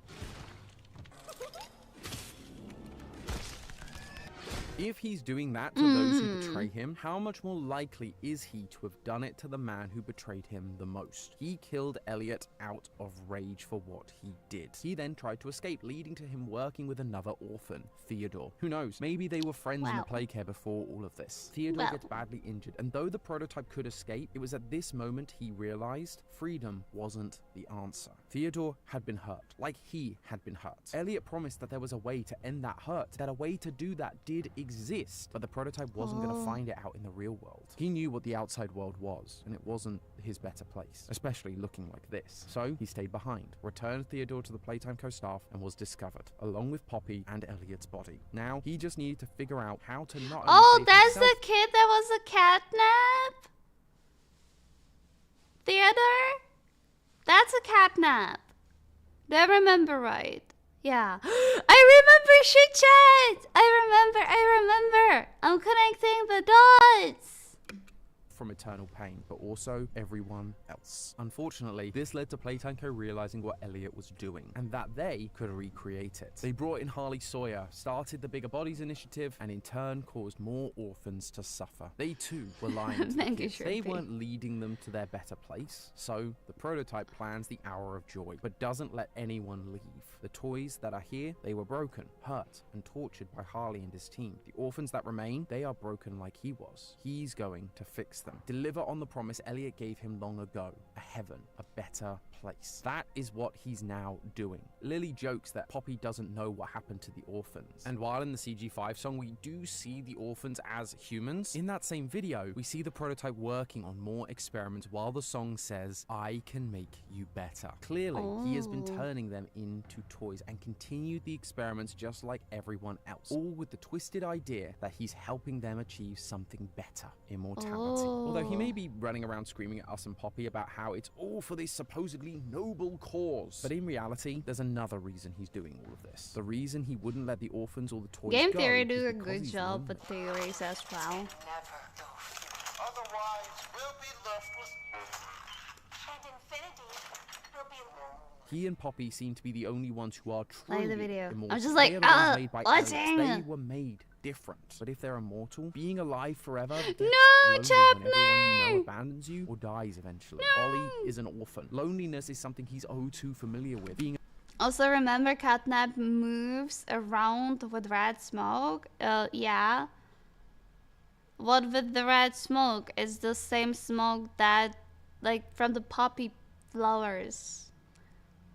No, Chapner! No! No, don't do that. Don't make me bald. I don't want a baldification. No. No. Get a cat card instead. So what does that tell you?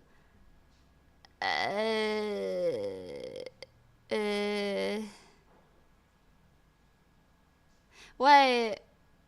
Oh, you mean like prototype has in it the catnip body, but that was sad. No, Japner.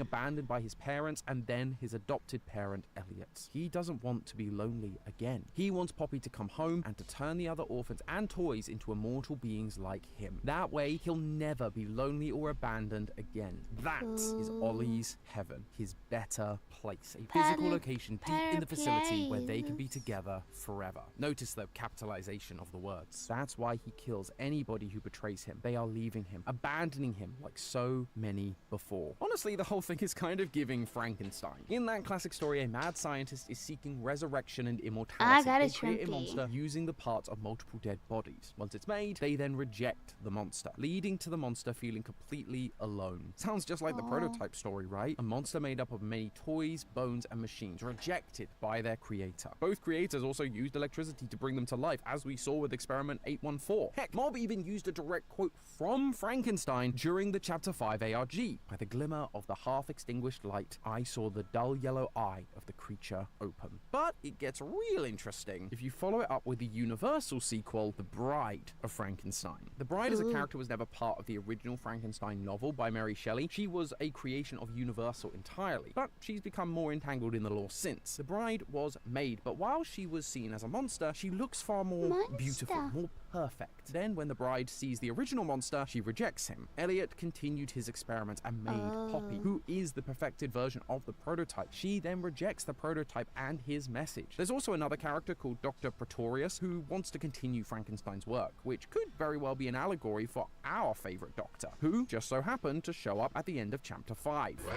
now, this is a... Like, in a game theory, I think there's like so many people working on these videos, and I think like of course they're doing really good job. Wait,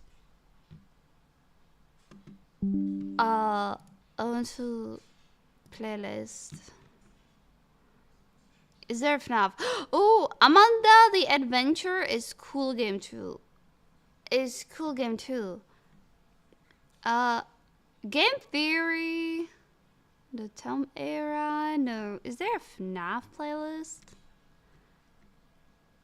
FNAF Mimic era. Wait, it's Mimic only. 5 Nights at Freddy's Ultimate Timeline. There's 4 videos for Ultimate Timelines. Which is the oldest one? I think there's still MadPad. So we can see MadPad again. Finale. Oh, so they didn't do Secret of the Mimic. They do only Secret Breach. And it's from 2023. I think that can be kind of updated. Met Last FNAF. Yeah. We can watch those if you want to, because I think I'll have food in a bit. We can finish this one now. rather interesting turn of events. But why do I bring this up now? Well, it's because of how it all ends. In the end, Frankenstein, the Bride, and Dr. Pretorius are all inside the lab. But after the Bride rejects the monster decides that none of them are allowed to leave. He pulls a lever which blows up the lab with all of them inside. That is how I think this is all going to end. Yeah, it's simple, maybe a little predictable, but if it's done right, it could be really effective. The Doctor has just been resurrected, and it looks like he's going to be helping us in the next chapter. He's never particularly liked the prototype. He only worked with him because the possibility of continuing his work intrigued him. Poppy has wanted to blow up this place from the start to kill the prototype, which leaves us with the prototype, a selfish and broken child. If he can't have Poppy and the better place he always wanted, then no one can. He's not going to let Don't Poppy make me and the Doctor bald. escape after they've betrayed him again. And so, I think these three will end up in some kind of all-out brawl, bringing down the factory and themselves with it. And what about us? Well, in The Bride of Frankenstein, Frankenstein the human, not the monster, is actually allowed to leave before the whole place comes tumbling down. The human survives. So, on a happier note, I think we too are going to be allowed to survive as well. We're an innocent party in all of this, really. The prototype may not like it, but I think with everything Poppy's put us through, she might finally come in clutch. Maybe she'll sacrifice herself so that we can escape. But don't go thinking that when I'm saying the end, I mean the end of Poppy Playtime. I just mean the end of this story. In an audio log, we learn of a Tokyo factory location and a theme park location. So there's definitely going to be plenty of opportunities to continue this story in those spin-off locations. But hey, that's just a theory. A game theory! Thanks for watching. World premiere on Game Theory. I have solved who Poppy... Ooh, pretty video. Yay! No, I don't have a slider for that chapter. Like, the physics, how it is right now, is how they should be. Shrimpy, don't be like that. Okay, I'll look in DMs. It was a really good video. It was a really good video. Enjoyed. Pretty, pretty, pretty, pretty. I know! I know! You don't have to tell me that. I know there's a search bar. I just wanted to see, because they'll have so many FNAF videos, I feel. Videos, FNAF. There'll be so freaking many.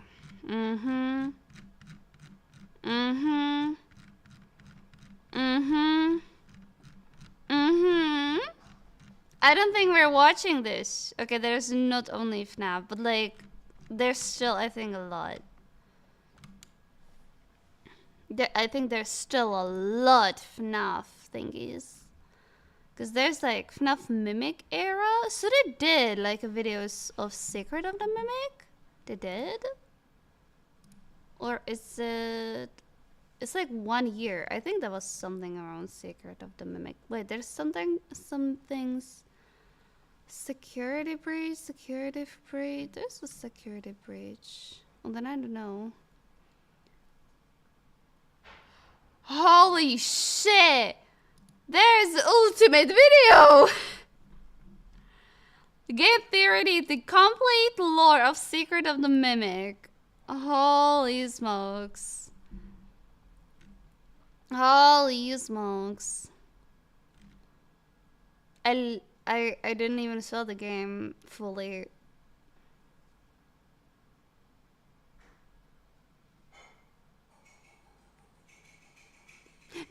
No, it's fine, Shrimpy, it's fine.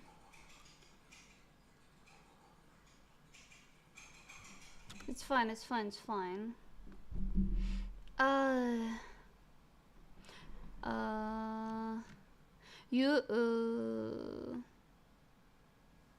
My pet loves FNAF. I love FNAF. There's so many. There's like so many FNAF timelines, but it's still getting updated. Ah! Wait, did somebody did the work? Game. The Theory FNAF. Is there? Did somebody? And oh no! Oh no! Oh no! There's the full freaking shit with 126 videos. And it's not even full, I think. There is a security breach. Wait, what is the latest video? What is the latest video? Oh, the 2 months. Okay, so it should be. It should be the full timeline then. I guess. Like all the videos. Yeah, it should be all the videos actually. Holy shit! This will include the whole freaking timeline. Black Trick! Yeah, I remember in one video of him, he said it took him 2 weeks of research to do one video. Yeah, yeah. No! Chapter! Not now. Not now. Not now. You know what? Chat, I'll be quickly be right back and then we'll continue watching videos because I think I'll have a food, okay? I have something for during stream. It's 30-second and it's probably the cutest thing you've seen all day besides your cats and Baba. What is this black trick? You can send it to me. I'll be right back because there'll be ads. I'll be right back and then we'll continue watching videos, okay? Okay. I'll be right back. Yeah.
I'm back, Chad.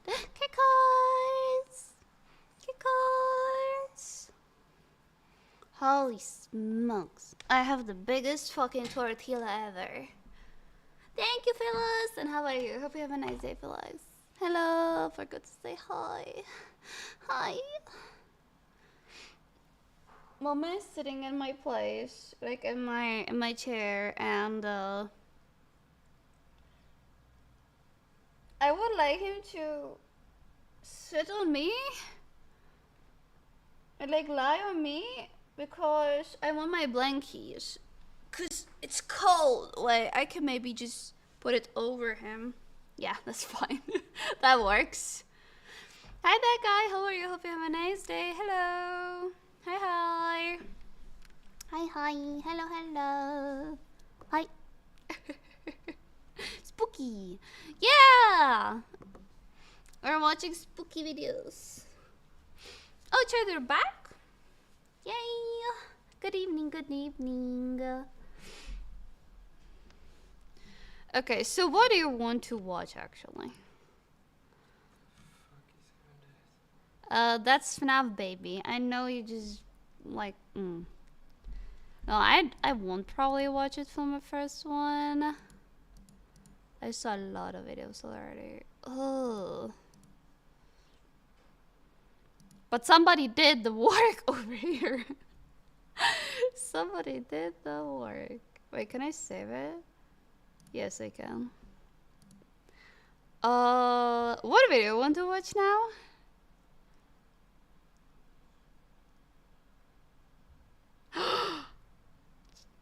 Tapner.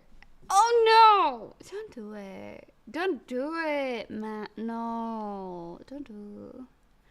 Okay, Black Trick. I'll check it out. Oh my god, this one is just so cute. Oh no, I'm bald. Haha, flashbang, flashbang, flashbang. Cute video, chat.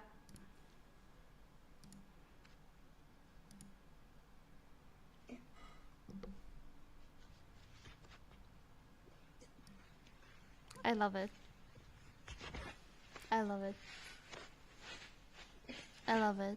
The ones still have problem with having a wet paw. And the one is just eating a bowl.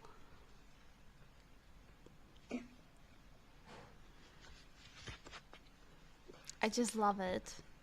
I love it.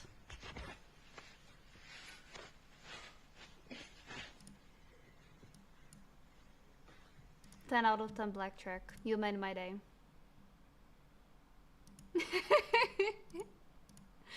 I saw it 100 fucking times, but I love it.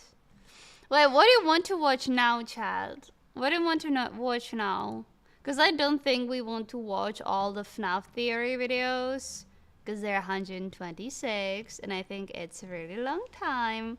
And most of them have around 20 minutes, and some have 2 hours. Zelly, which one are you? The one that stepped in the meal. I love that orange one doesn't know. Yeah. Oh, I wanna watch the FNAF stuff from Game Theory. It's just so good, but it is so old. It's 11 fucking years back. 11. 2014. I'm watching FNAF from 2014 though. Yeah. I'm gone.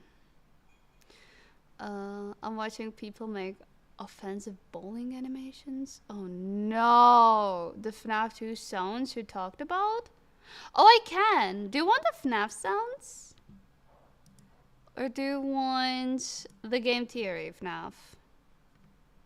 We can do both. Cause I have a big fucking meal to eat. Big. Big. I want more?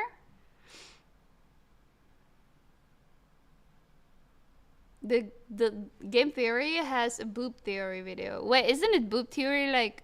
Wait, they have more theory videos or like theory channels. Do they have it here? Oh yeah, the film theory, the food theory, the style theory, and life.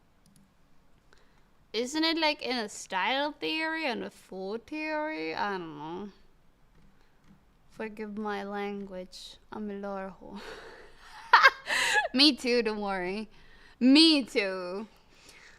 That's why probably I was able to watch all the videos. Like, literally, watching all 126 videos, I would crunch it really quickly. Really freaking quickly. Scary quickly. The FNAF videos. I would crunch it like nothing. I watched 2 times. Markiplier's playlist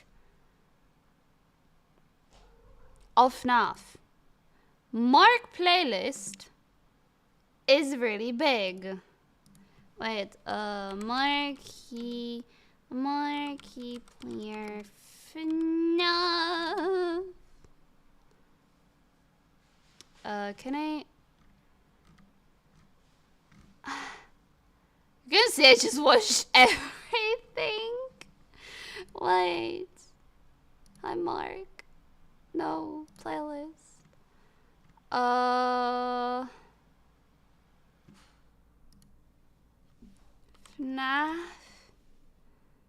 157 videos. Yeah. I watched it twice plus some videos. Yeah.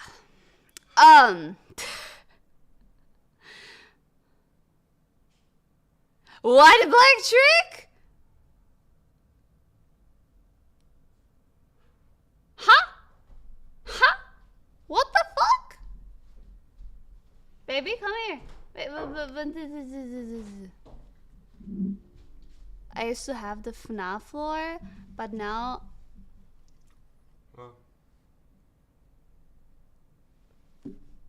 What? I don't know. Yeah, he died in Hawaii yesterday. Holy shit. Well, rest in peace. I used to have the FNAF lore, but now I just have the Ultra Kill lore. Nice. Okay, so do we want to just watch the game theory full playlist of FNAF? Do we want to do that, chat?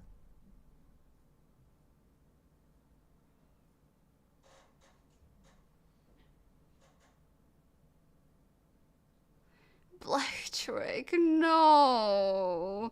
That sounds so bad. Okay. Hello once again, theorists. Welcome to MatPat Plays. Today we are playing the scariest game of all. Oh, this is gameplay. Do you want to see the Probably never heard of it. gameplays? Oh no, the title is... Oh, I need to switch my YouTube to English, I guess. Thank you for lurking, senpai. Thank you. Appreciate it. I hope you have an awesome day.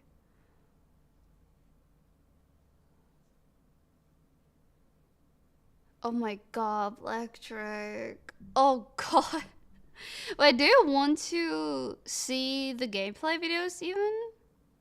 Oh, there's some commentary on it as well. It's called Five Nights at Freddy's. Okay, I'll give it a like. What's this? It's a camera. The camera came up. Oh, was that a bunny? Was that a bunny? I think it was a bunny.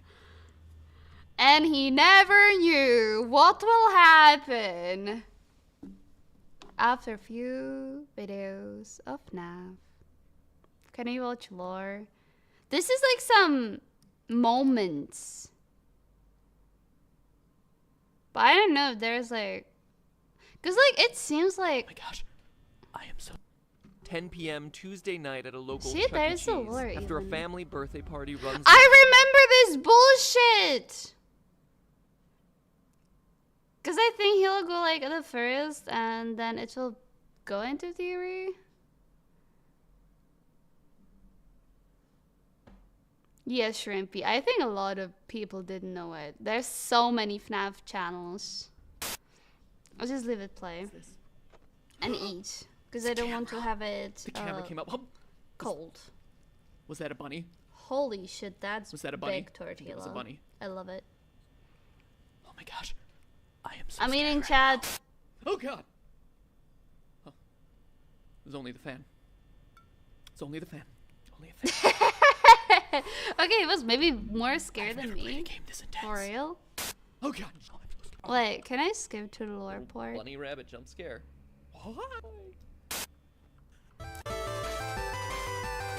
Theory where Fear is our middle name. Matthew Fear Patrick. It's a very strange name. Okay, I'll admit it. I didn't give Five Nights at Freddy's enough credit when it first came out. A few jump scares from creatures that, aren't that scary. People over Thank you. on YouTube.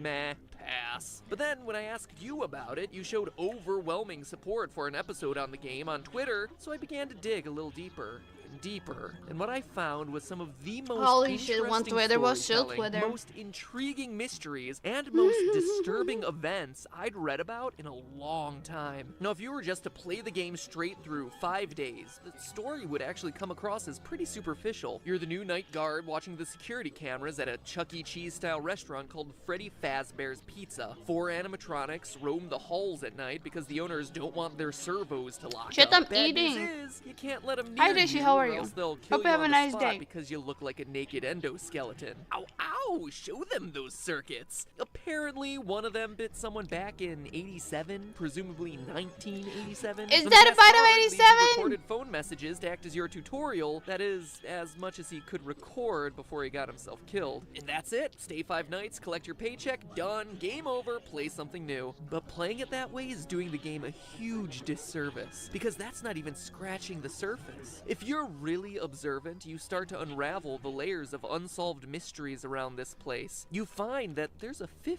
animatronic, that posters on the wall will change randomly, Hey, that Anna, news sorry, hope you clippings have a nice appear day. and disappear, telling the dark secrets of this twisted place. Putting it all together, here's the rest of the story. Freddy Fazbear's Pizza, once a popular restaurant, fell into hard times when 5 children went missing there after being lured to a back room by a man dressed in a character costume. Hope you have some good Though a num-nums. suspect was caught and convicted, the bodies of the children were never recovered. The pizzeria was also threatened with shutdown due to sanitation complaints, as foul odors started to come from the animatronics, blood and mucus oozing from their eyes and mouths. The last article, written years after the incident, states that the pizzeria would finally be closed by year end. In addition to the core 4 robots, Chica, Bonnie, Freddy, and Foxy, there's also a 5th, unofficially referred to as Golden Freddy. Ignoring the rules of physics, Fun fact, the Golden Freddy wasn't his name at the first, but community took over it, so it just happened to be a thing. As for few other things, I think Springtrap was always also this happening. Not sure about all, but yeah. Fredbear. Golden Freddy appears and disappears at will, can inexplicably travel through doors, wherever, causing strange hallucinations. And when he attacks you, you're not taken to the typical game over screen, your game crashes. So that's unsettling. And there's also strange messages appearing on the walls, repeating the words, "It's me." According to the game's creator, the place is indeed haunted by what we can only assume to be the spirits of the 5 lost children. So that's the gist of it. Murder, missing children, foul odors, killer robots, and pizza. But that story leaves a lot of lingering questions. Who is your character? How's he fit in? Why does he stay for 5 nights when he's very clearly confronting the possibility of death? What more can we know about this terrifying Golden Freddy? And most importantly, what is the complete story behind 5 Nights at Freddy's? They're all good questions about a delightfully incomplete and It'll be so good mysterious to watch story these. with just enough threads to keep you theorizing. When you know So the lore if now. you'll indulge me, let me reciprocate that story with one of my own. I think you'll find it interesting. December 1993, Aurora, Colorado. 10 p.m. Tuesday night at a local Chuck E. Cheese. After a family birthday party runs long, manager Margaret Kohlberg and teenage employees Sylvia Crowell, Ben Grant, Colleen O'Connor. I'm sorry, but Chuck E. Cheese and these restaurants that are actually existing, bro, that's a nightmare fuel. It's crazy.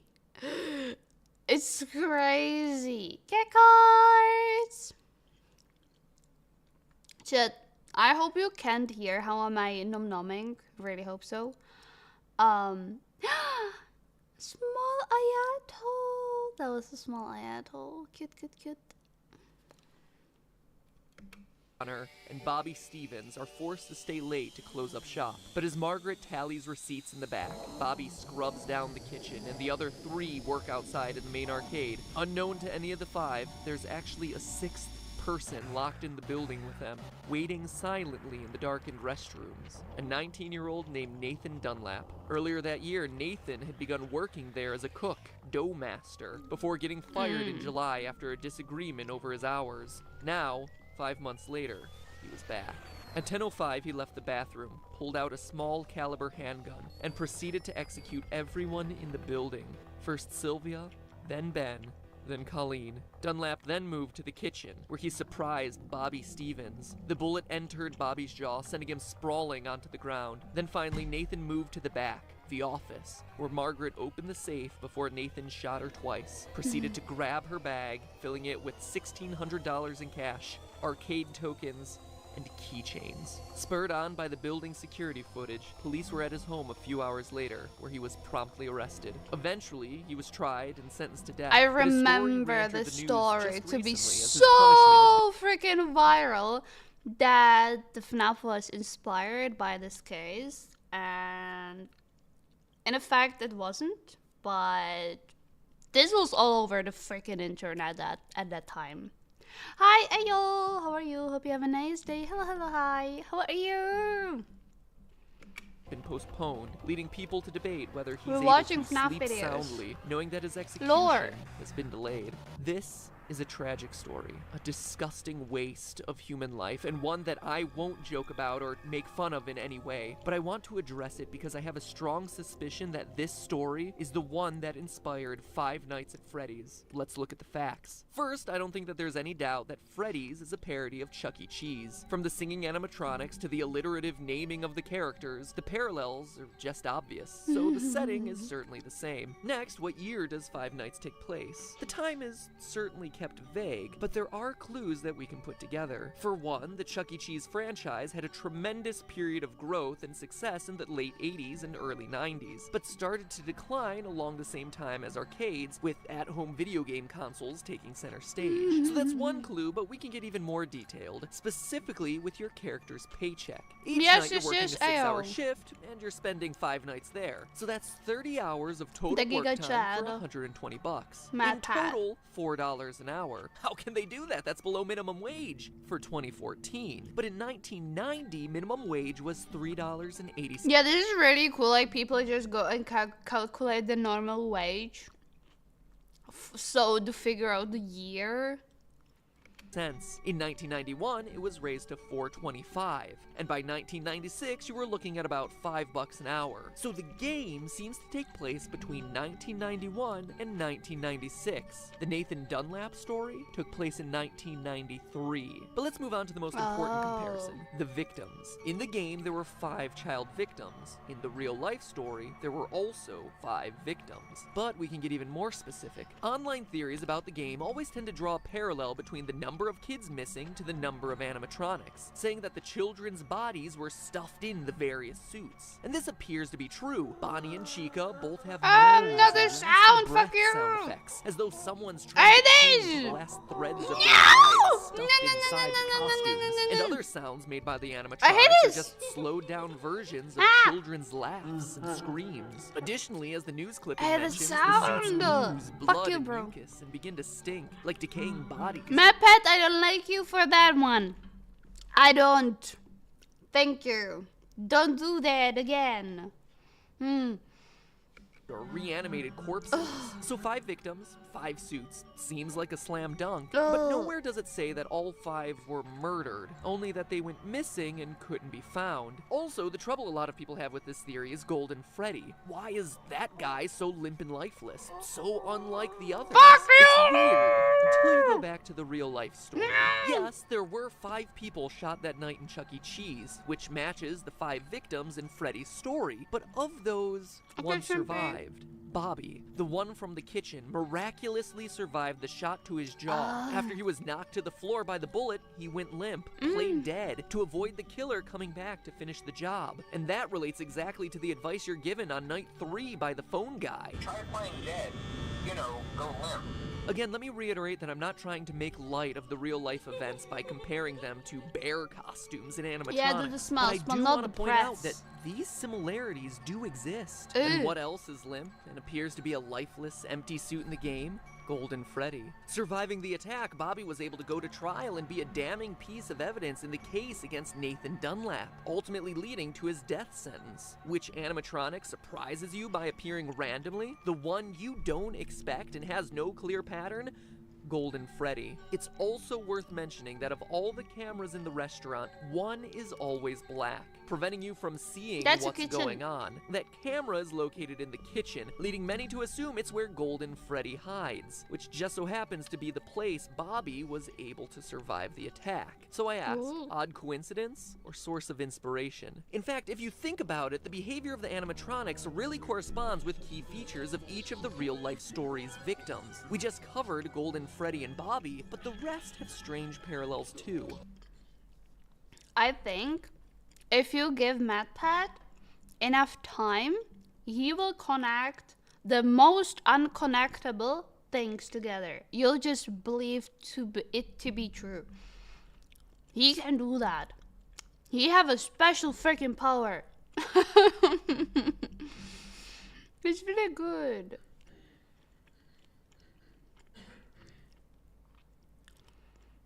Yeah, Ruda is here for a long time. And he's always watching. And sometimes just playing games with me. Wait a second. I thought politics weren't alone on this channel. Yeah. Why? Alright, you're so kind. And that's why are you the head mod? Because you're my friend, you're here a long time, and I trust you. That was a politician now. Really? Why? I don't know. I know someone who does it better. The most random ad theories that make sense respectfully. Ooh, cool. Like, there's so many channels that do it really good. But I think MatPat is doing it really good too. Bonnie goes into the utility closet filled with floor cleaning Fuck you! supplies. The most prominent ones being a mop and a broom. It's probably one of the most random rooms in the game.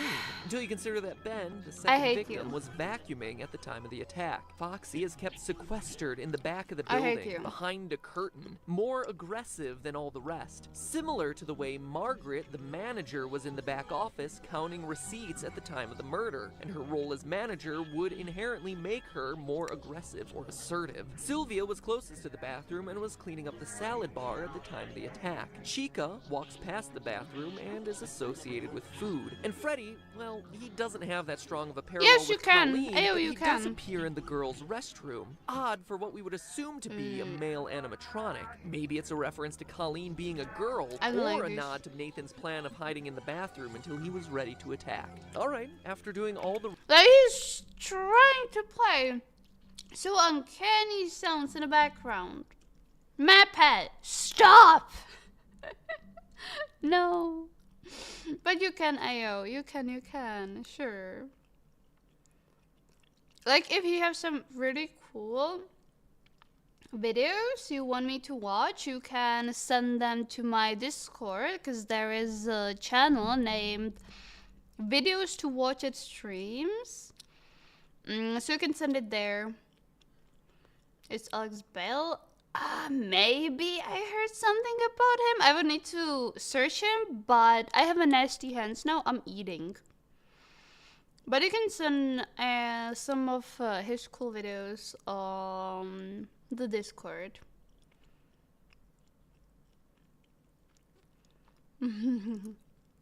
We do not disrespect MatPat. I'm not. Research, reading every fan theory in existence, and putting all the clues together. What can this mean for the story of the game? I think the game is an allegory for that night back in 1993. Here's my final interpretation.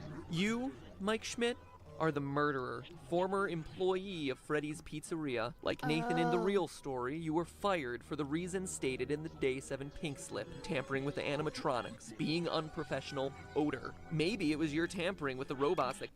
You can stink, otherwise they'll fire you out. The more you know.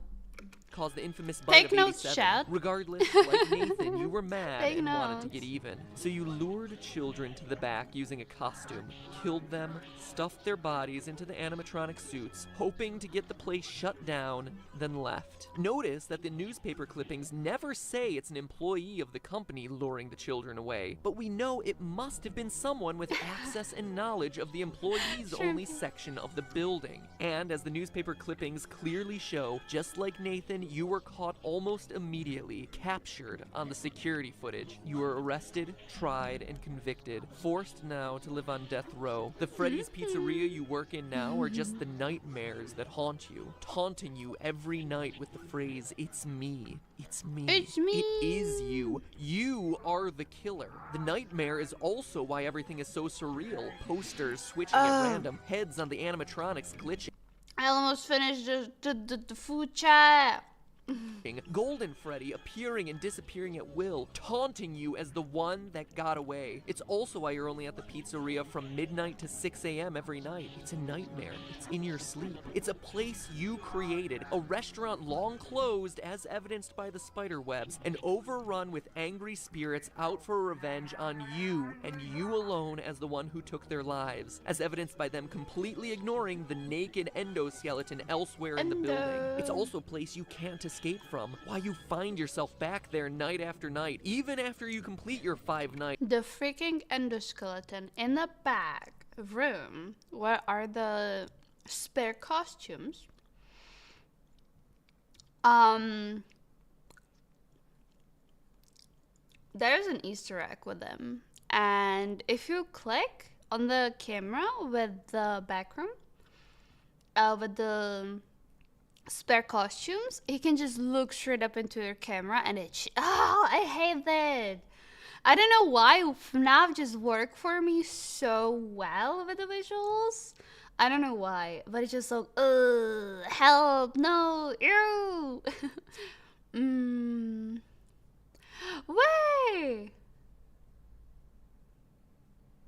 Wait, Blackstrick, you can send it to the videos to react on to watch on the stream, too. I did. Oh, thank you. Awesome. Just put their videos so we have shit to watch. Good shit to watch. Really good shit to watch, though. I really love the videos.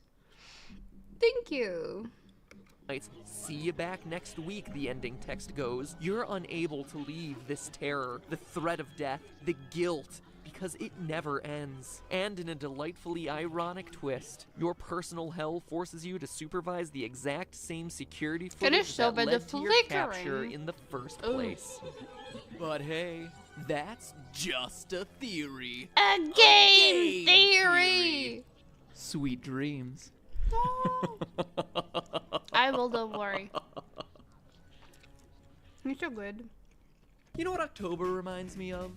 Traveling from door to door in order to get free snacks on Halloween. Look at this. With Nature Box, every month is like your own personal reverse Halloween, where you don't have to do anything and the snacks come to you at your door. Huh. Pretty awesome. No costumes required. The only thing that is required is that you Black Trick. Thank you. Appreciate it. Click the link Yum in the description yum. or type in naturebox.com/MattPat. Choose your 5 favorite snacks and bada bing bada boom, free trial box arriving straight to your door. Hi Hunky, how are you? Hope you have a nice day. Hello, all hi. treats. How are just you? For you. Thank you for the hat. The only thing scarier this Halloween would be no more Nature Box. That was super cheesy, I know, but seriously, their stuff is really good. So you should click the link in the description and check it out. And as always, thank you for supporting the sponsors who support us. It really does make a big... Honky, I already heard.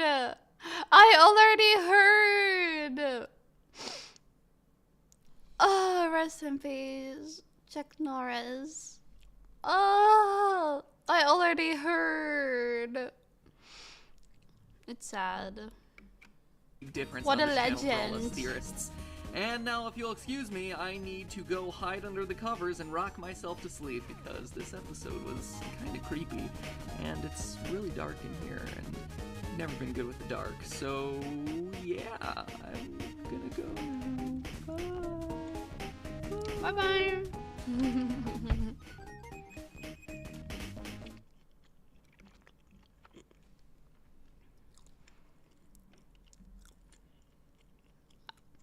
I just love MattPat videos.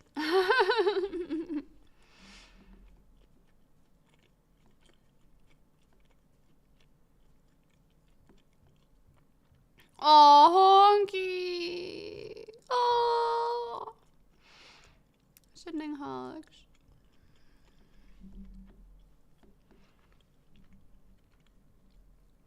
Okay, another FNAF video from MapPad.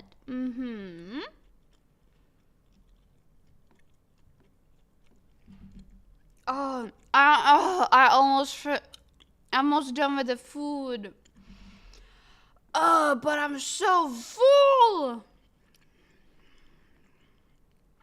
I'm so full, chat. You don't even know. I'm so full. Okay, one more. Game Theory FNAF 2. Hello?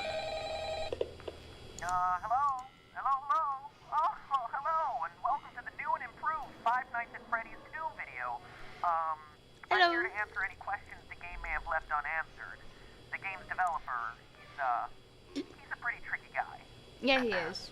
Don't worry, though. We'll get everything cleared up. Oh, and, watch out for the puppet. I love the intro.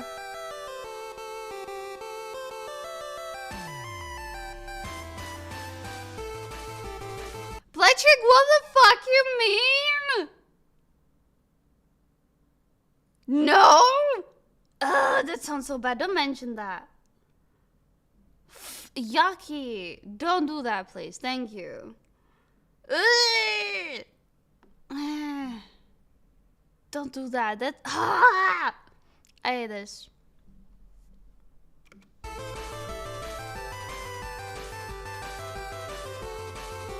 V, I have V. Whee. Hello, Internet.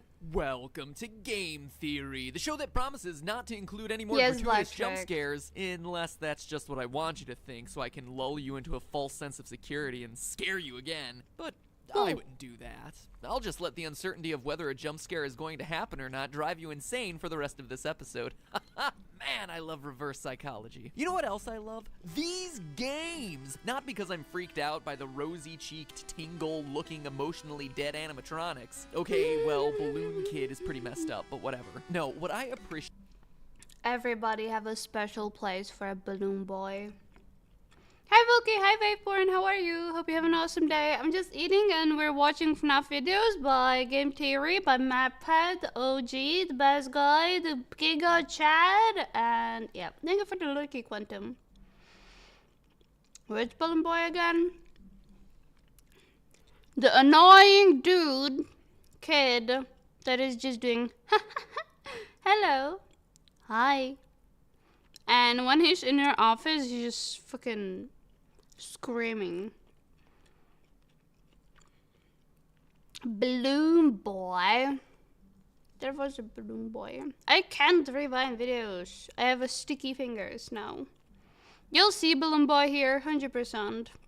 But how are you, Wilkie? How are you, Vaporn? If it wasn't black, I would have asked pregnant. No, I'm not. Never. What did you eat? Tortilla with... Oh my god, it was a really full tortilla. I'm almost freaking full. Oh my god. I won't be able to do anything after this meal.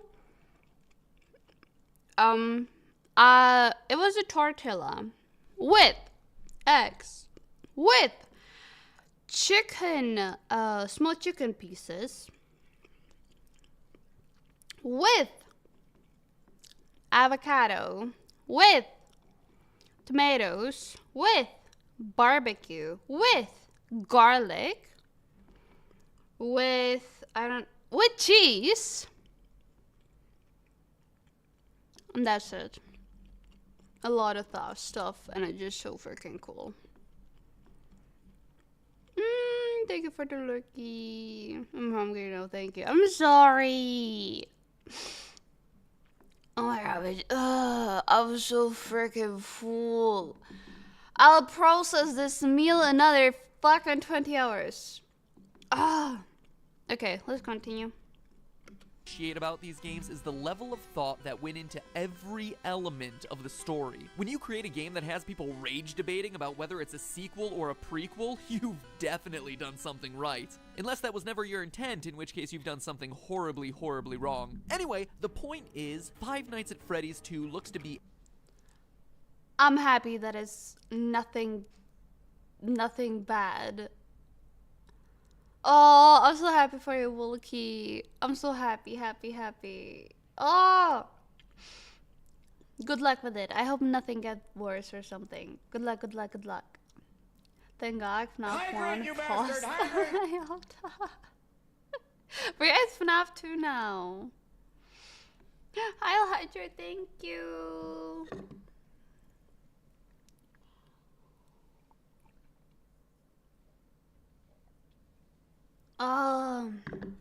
Okay, that is so good. Yum.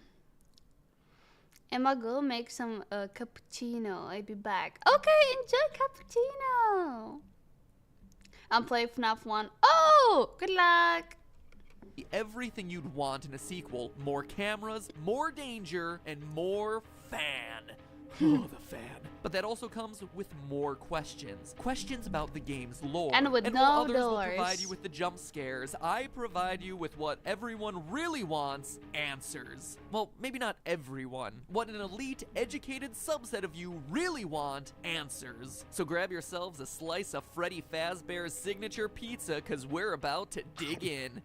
Ugh. Yes. Tastes like cardboard. Let's get the big one out of the way first. Is the game a sequel or a prequel sequel? And what I mean by that is, contrary to popular belief, just because it has a big 2 slapped next to the name doesn't automatically mean the game comes after the first one in a timeline sense. It's a sequel, yes, but it tells a prequel story. Take for instance these all-time classics, Psycho 4: The Beginning, Lion King 1.5, and the actual all-time classic Godfather Part 2. All of them sequels that just so happen to also be prequels. It's not mutually exclusive. So where's Five Nights at Freddy's 2 fit in? Knowing its place in the timeline is crucial for understanding its story. Well, to figure that out, let's focus on the paycheck you receive at the end of your 5th night. The date places the events of the game in 1987, a whole 6 years ahead of when we determined the first game took place in our first video. Sounds like a prequel, but we found that date in the first game by calculating Mike Schmidt's hourly pay and I have like 3 bites left.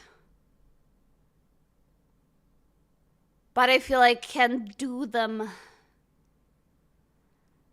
It's big tortilla. Okay, I'll just finish it, I guess. Oh, it is so good, but I'm so full. Let's see.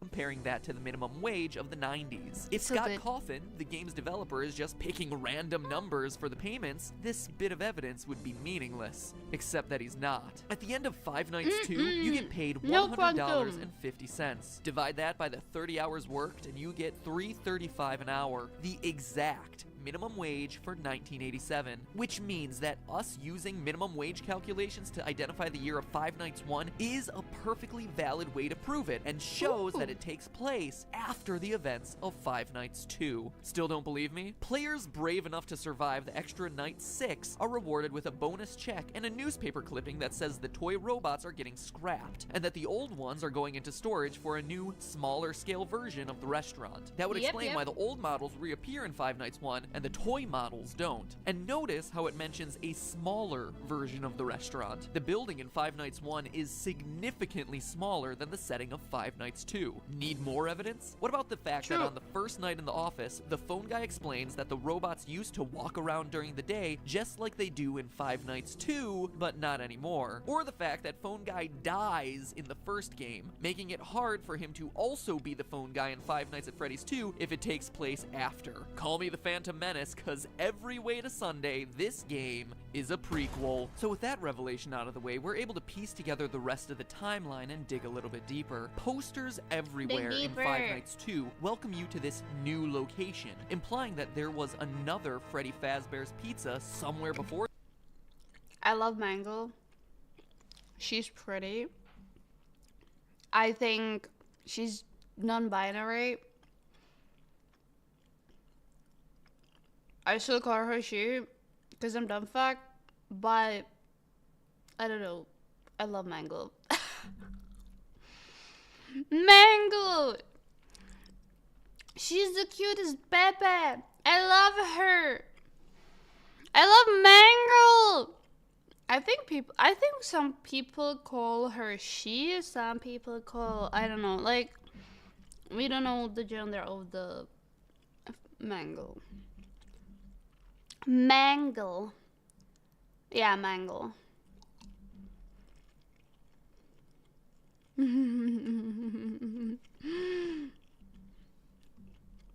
I think it is. Depends on which one it is, Lord. Oh. The game does not, in fact, pause. Jesus Christ. No, it does not. If you do escape, it will crash. Or just go to my menu. YouTuber slash Twitcher. No, Mango is a character, is an animatronic in FNAF universe. Electric. Mango is a animatronic. Oh Lord. Mango has a feminine voice and ultimate custom nights. I must say she. Yeah, probably. I don't know. I just like Mango. So it's a robot. Shouldn't be an it. Yeah, I think like people are calling it like Mango's non-binary or so, which makes sense because it's a fucking robot. But I don't know. I love her. Anyways. For this one. Additionally, the phone guy makes reference to it on night 1, mentioning the old location. Also, Mango is special because she's a robot that people or like kids could play with, and they could like build her together and separate the parts and build her together, and she's just mishmash of everything. And she have, I think, 4 legs, some arms, 2 heads, and I love her. There's a Funko Pop version of Mango, and I freaking need it. It's so pretty. She's so fucking precious, baby. I love her. Oh, got it, Quantum. And how it was left to rot. So we know that there was one Freddy Fazbear's Pizza for the first game, one for the second game, and one that came before both of them that we've never seen. But even before that, the phone guy also mentions an even older restaurant called Fredbear's Family Diner, which, aside from its confusingly different name, also had different owners. So let me recap. There's the restaurant from the first game, which is the last in the timeline. The one that you're currently working at in 1987 in Five Nights 2, an older location of Freddy Fazbear's Pizzeria left to rot, and the original Fredbear's Diner. Jeez, I hope you're still with me, because this is more complicated than the Zelda time. Can't fucking wait when it will be 3 times or more times that complicated. Verda, we still didn't finish watching Mark playing FNAF Secret of the Mimic. We need to crunch it down at some point. Chat, I'll put the plate in the kitchen and clean my hands, and I'll be right back. Love you. Mwah.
I'm back, chat. I'm back. Ugh. And you know what? I bring myself a treat in form of Capri Sun. Yeah, where did she go? I just put the plate in the kitchen from the food. No, I did not explode it. I'm fine. Oh, I feel so good. Oh. I can show you a mango. Mango. This is mango. Oh my, look at the Funko Pop! I want her. She's so pretty. I love my baby. I love Mango. She's just special. I love her. I love her so much. Mango's terrified. She's pretty. I love her. I love Mango. Look at the baby. Oh, look at the baby. She's just so cute. I want her so much. I love her. Oh my god. Food 15 out of 10. Really enjoyable. Baba is the best chef ever. The best one. I will give him 20 Michelin stars. Okay, let's back to a video. Let's go back to a video. Timeline. Anyway, it's at this first location, the diner, where the whole story begins. Submitted for the approval of the Game Theorist Society, this is the true tale of Five Nights at Freddy's. When you die in Five Nights at Freddy's 2, before you've even gotten over the jump scare, you sometimes get a screen like this. Oh, turn it off! Turn it off, it's too horrifying. That, youngsters, was E.T. for the Atari, a console that came out before the NES. Yes, around the same time as the dinosaurs. It's widely considered to be the worst game of all time, hence me reacting in a horrified manner. See? Humor, folks. But seriously, you get these disturbing death minigames which, true to the 1987 setting, use Atari-esque graphics to depict various horrific events. All the while, a creepy robotic voice spells out letter by letter things like help them, save them, or save him. These death minigames are the most important piece in figuring out the true story behind these games. Literally, the gameplay does not matter. The minigames does. For the lore. And there's so many minigames from now on. Literally, I think Scott Cawthon did not even had lore in mind when he was creating FNAF 1, and then it boomed and he was like, oh, let's do a lore. I think it was like that. I'm not sure. I'm really not sure. But I think it was like that. Sometimes it's chaotic, but I freaking love it. It's good. Let's start with this one. This death minigame has you playing as Freddy, taking cake to screaming children at a birthday party. As Freddy rushes around trying to keep the whole party happy, a single sad child looks on from outside, when suddenly you're powerless to do anything but look on in abject horror as a purple man pulls up in a car, murders the child. Isn't this when a purple guy was created, kinda? And he get the nickname and everything. I think FNAF 2 quote unquote created purple guy. And drives off. It's my belief, loyal theorists, that this game takes place at Fredbear's Diner and is chronologically the first event that we see in this timeline. How do I know? Well, it's a small establishment and there's only one animatronic, Freddy, as opposed to all the other games which show other robots. But more importantly, this murdered child is the one that sets everything into motion. One of the new tasks added to Five Nights at Freddy's 2 is winding a mysterious music box that we're told placates one of the animatronics. If you fail to wind the music box, what you're introduced to is this terrifying thing, the puppet. It looks like No-Face from Spirited Away. You know what else he looks like? Take a look at that murdered child. That is so true. See how his tear tracks remain visible on his face, even after he's dead, if we assume that they'll continue to stay with him into the afterlife, we can make a pretty good case that this kid's murdered spirit eventually found its way into the puppet animatronic. But that's not I think all. that's What Charlie jump scare happens after this in the Save Him puppet. minigame? After seeing this tear-stained child's murder reenacted in 8-bit, the puppet jumps out of the screen and attacks you. Coincidence? I don't think so. That incident marks the first time the chain is ever associated with a violent act carried out against a child, and we can infer that it was this incident that caused the original owners of Fredbear's Diner to sell off to the company now known as Fazbear Entertainment. Now, I don't know about you, but if I was senselessly murdered and left to haunt a crappy pizza place for the rest of my life in the body of an awful-looking clown doll, I'd want to get my revenge as soon as possible. Unfortunately for our vengeful puppet, though, it doesn't quite turn out that way. Fast forward a few years to Freddy Fazbear's Pizza, the first location, the one that has yet to appear in a game. This new restaurant is the one we learned about in my earlier episode and throughout the first game, where our pal, I love the the FNAF murderer, uses a golden theories. Freddy suit to lure away and kill 5 children in the back. In fact, it was the yellow rabbit. Wait. I need to make it accurate. In fact, it was the yellow rabbit. And that's how even the Springtrap came to be. Okay, I'll put that away. Okay, my bad, continue. We're not even at that part of the timeline yet. Back room. As we read through the various articles on the wall, he gets caught the next day, but the bodies are never found, presumably because they've been stuffed into the animatronic suits. The restaurant stays open for a few months until the dead body stink starts to waft off the robots and causes the place to get shut down for health reasons. But how do we know this happened in the first pizzeria's location? Again, we turn to what the phone guy says. On night 2 of Five Nights 2, he mentions the smell coming from the old animatronics. The smell that got the original restaurant shut down. We also know that after the Golden Freddy incident, it took multiple months for the restaurant to get shut down. That couldn't have happened in the restaurant of Five Nights at Freddy's 2, which is shut down on night 6 and into the foreseeable future. But outside of these lore clues, it also makes logical sense. Before the Golden Freddy murders, there was one dead child whose tear-stained soul existed in the form of the puppet. But now there are 5 more dead children, and thanks to another of the death minigames, we find out exactly what happened to them. In the Help Them minigame, the puppet stuffs the dead children into the robotic suits, giving their souls new life,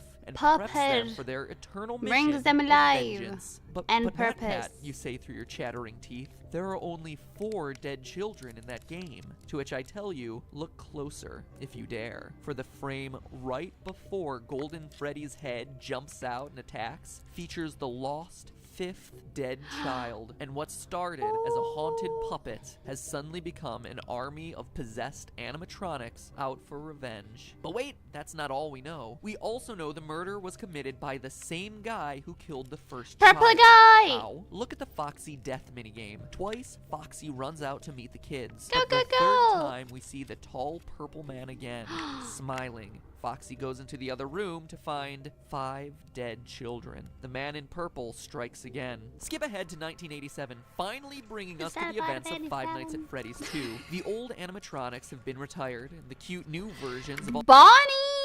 Like, Withered Bonnie looks dope. Withered Bonnie looks dope as fuck. I like it. All our favorite friends come equipped with facial recognition software that just so happens to be connected to a sex offender database. Seems like an oddly specific detail, right? Until you consider that the last restaurant was closed for having children get kidnapped and killed by an employee. It's a safety measure. You see how it all ties together? So you have some animatronics possessed by vengeful spirits and another batch on the prowl for predators. But that doesn't stop our friend the Purple Man from continuing his life's work of murdering children at Freddy Fazbear's Pizza. As we learn from the phone guy on nights 4 through 6, the new restaurant is once again under investigation as, well, I'll let him explain. Hello. What on earth are you doing there? Didn't you get the memo? The place is closed down, at least for a while. Someone used one of the suits. We had a spare in the back, a yellow one. Someone used it. Now none of them are acting right. The Golden Freddy killer struck again. The final death minigame also— I thought he mentioned like a yellow rabbit suit. So maybe it was mentioned in the next game with the spring trap? I don't know. Also, fun fact, we know that there will be a FNAF 3 movie because there was a scene where guys are taking the spring trap to the place where we guard as a player in the FNAF 3, which is cool. I'm really I'm really like interested and like curious how they will do the third game into movie. I hope it will be really cool. Hope so. Supports this. You, as Freddy, must walk through an exact replica of the building, animatronics all in their proper place. And the one thing that I hope is that they won't do the characters so dumb. Yeah. Please make it sense. I like the animatronics, they're pretty. Seeing the 5 dead children spread out through the various rooms. And based on what Phone Guy says, it seems like the guilty party was the former night guard, the one who moved to day shift and the one your character replaced. I mean, Phone Guy makes plenty of uncomfortable references to suddenly having an available position during the day. When we get it all sorted out, we may move you to the day shift. A position just became available. We don't have a replacement for your shift yet, but we're working on it. But is the Purple Man really someone we've never met and who's only worked there a week? Or is it someone we trust? Someone with a long history with these characters? Someone no one would suspect? The head guard. The one forced to fill empty positions and teach new recruits by leaving them instructions over the phone. Is the Purple Man the Phone Guy? Ask yourself this. What do we really know about Phone Guy? Let's look at what he says. First, he always speaks like an outsider. I love looking back into these game theories, like how the lore changes, because now you know that the purple guy is not the phone guy, but is actually a part owner of the restaurant, and yeah, a boss and somebody who created the animatronics, and yeah, it's like so cool. And have a whole broken family, a broken friend, and the friends, or like not the friends, working partner, co-owner, Henry Emily, his child, I think Charlie, yeah. Died first, and she's the puppet, and I could go on. I don't think I remember the full fucking length and timeline of the FNAF. I do not. But, yeah, I could totally say some facts, some things. But I'm not 100% with the timeline, I feel. Because there's still new and new timelines. Yeah. But I love it. Outsider looking in. He refers to the I love management looking of the back company at the as theory. they. So he's not a higher up like the CEO or even a manager. But he's also not a typical day worker, as he says things like the employees and the staff. So he works there, but isn't generally considered a regular member of the company. We also know that he's qualified to take the role of a night guard. As we learn, he plans to take over the position sometime after night 6, and is on his way out of the position by the time the first game starts. For now, just make it through the night. When the place eventually opens again, I'll probably take the night shift myself. I actually worked in that office before you. I'm finishing up my last week now, as a matter of fact. What else do we know? Well, we know that the Phone Guy has a long history with the company, being with it at least since the first pizzeria that we haven't played in. He also openly admits that Foxy the Pirate was always his favorite, and that he has never liked the puppet because, as he says, it was always thinking. See, I told you wouldn't have any problems. Did, Fox...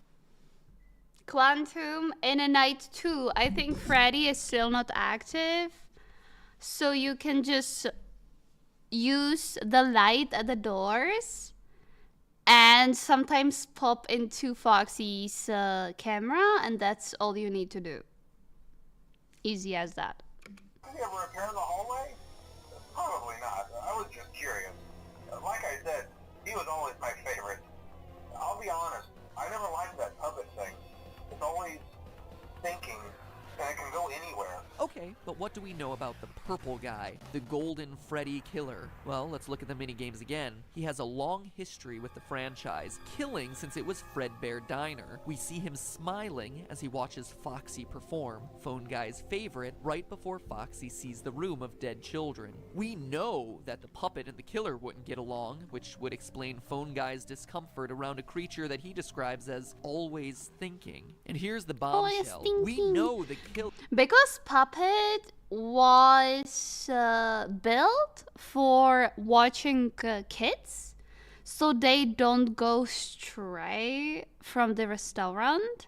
And if they do, he'll like bring them back, or like not even get from the restaurant, I feel.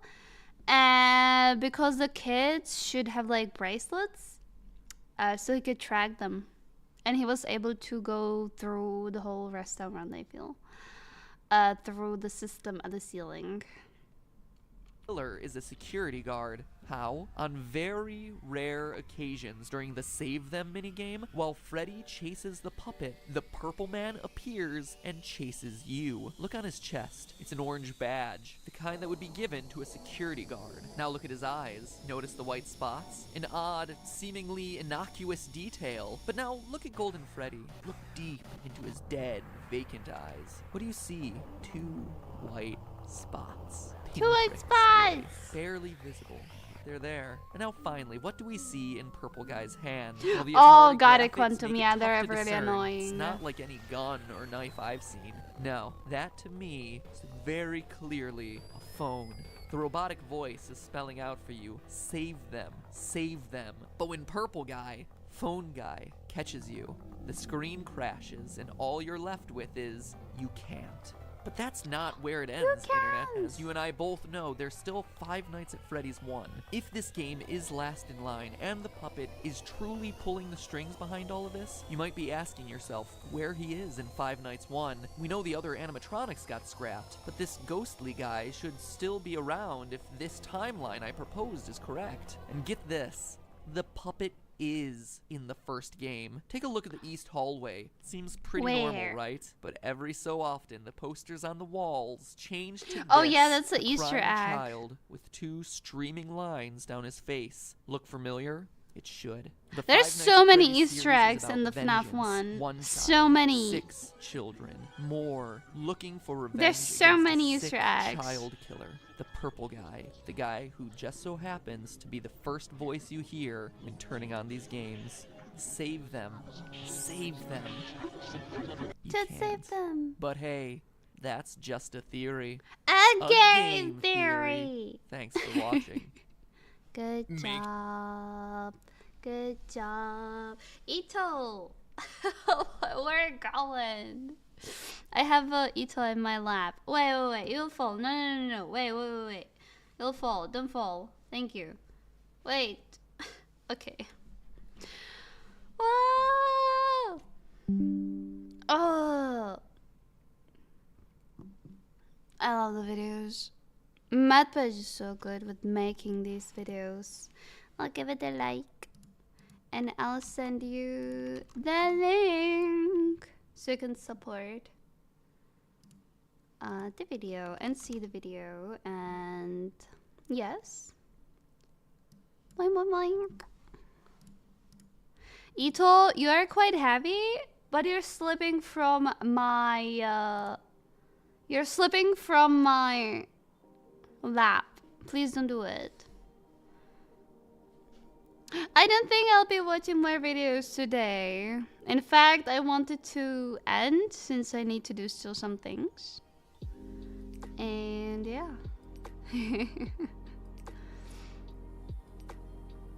It's because it's almost Easter. I need to do some art for Easter for me. I'll do the bunny girl that I'm doing for the your character here. Hi Projectile, how are you? Hope you have a nice day. Hello. Ito, can you stop? You fall. You broke or something. Don't do it. You just lie down like that.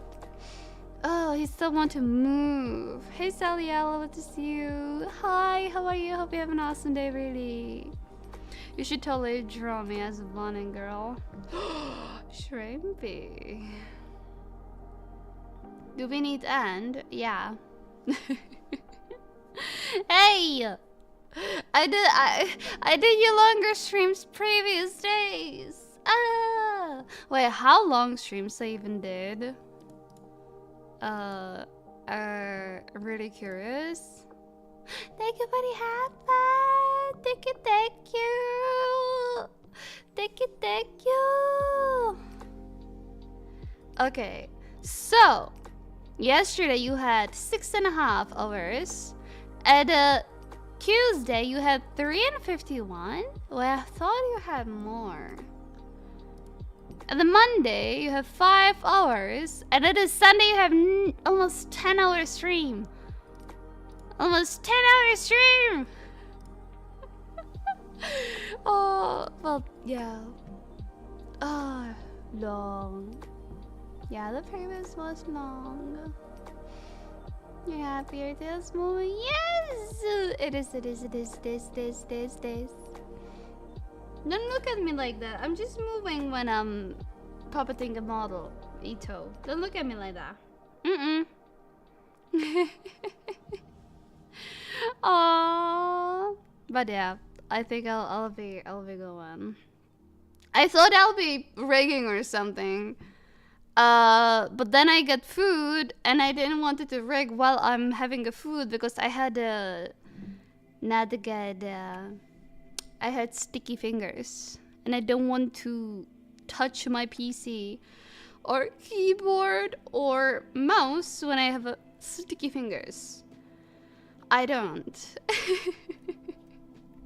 But yeah, there will be longer streams next time. I promise. I promise.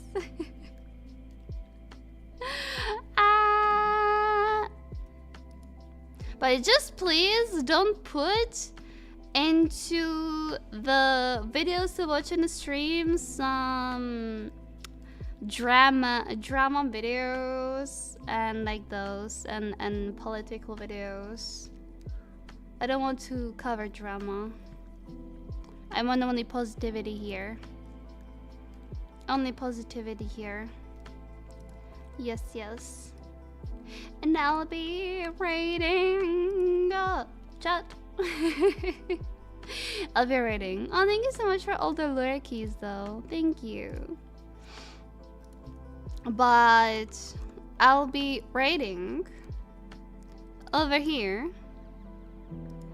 And don't forget to send a raid message, okay? Okay, don't forget. And chat, thank you so much for all the follows and everything, for all the support. See you, and bye-bye. Really, see you at the Sunday. And thank you so much for everything. Thank you. Really appreciate it. Sorry, I just needed to pop down the Ito because he was just doing mess all the time. Thank you for everything. Really appreciate it, chat. Thank you. I think we enjoyed the videos. That was really nice and really fun. I love them. Love. So bye-bye, chat. Have a nice one. See you. And bye-bye. And don't forget the right messages, okay? Don't forget. Bye-bye, chat. Love you. Bye.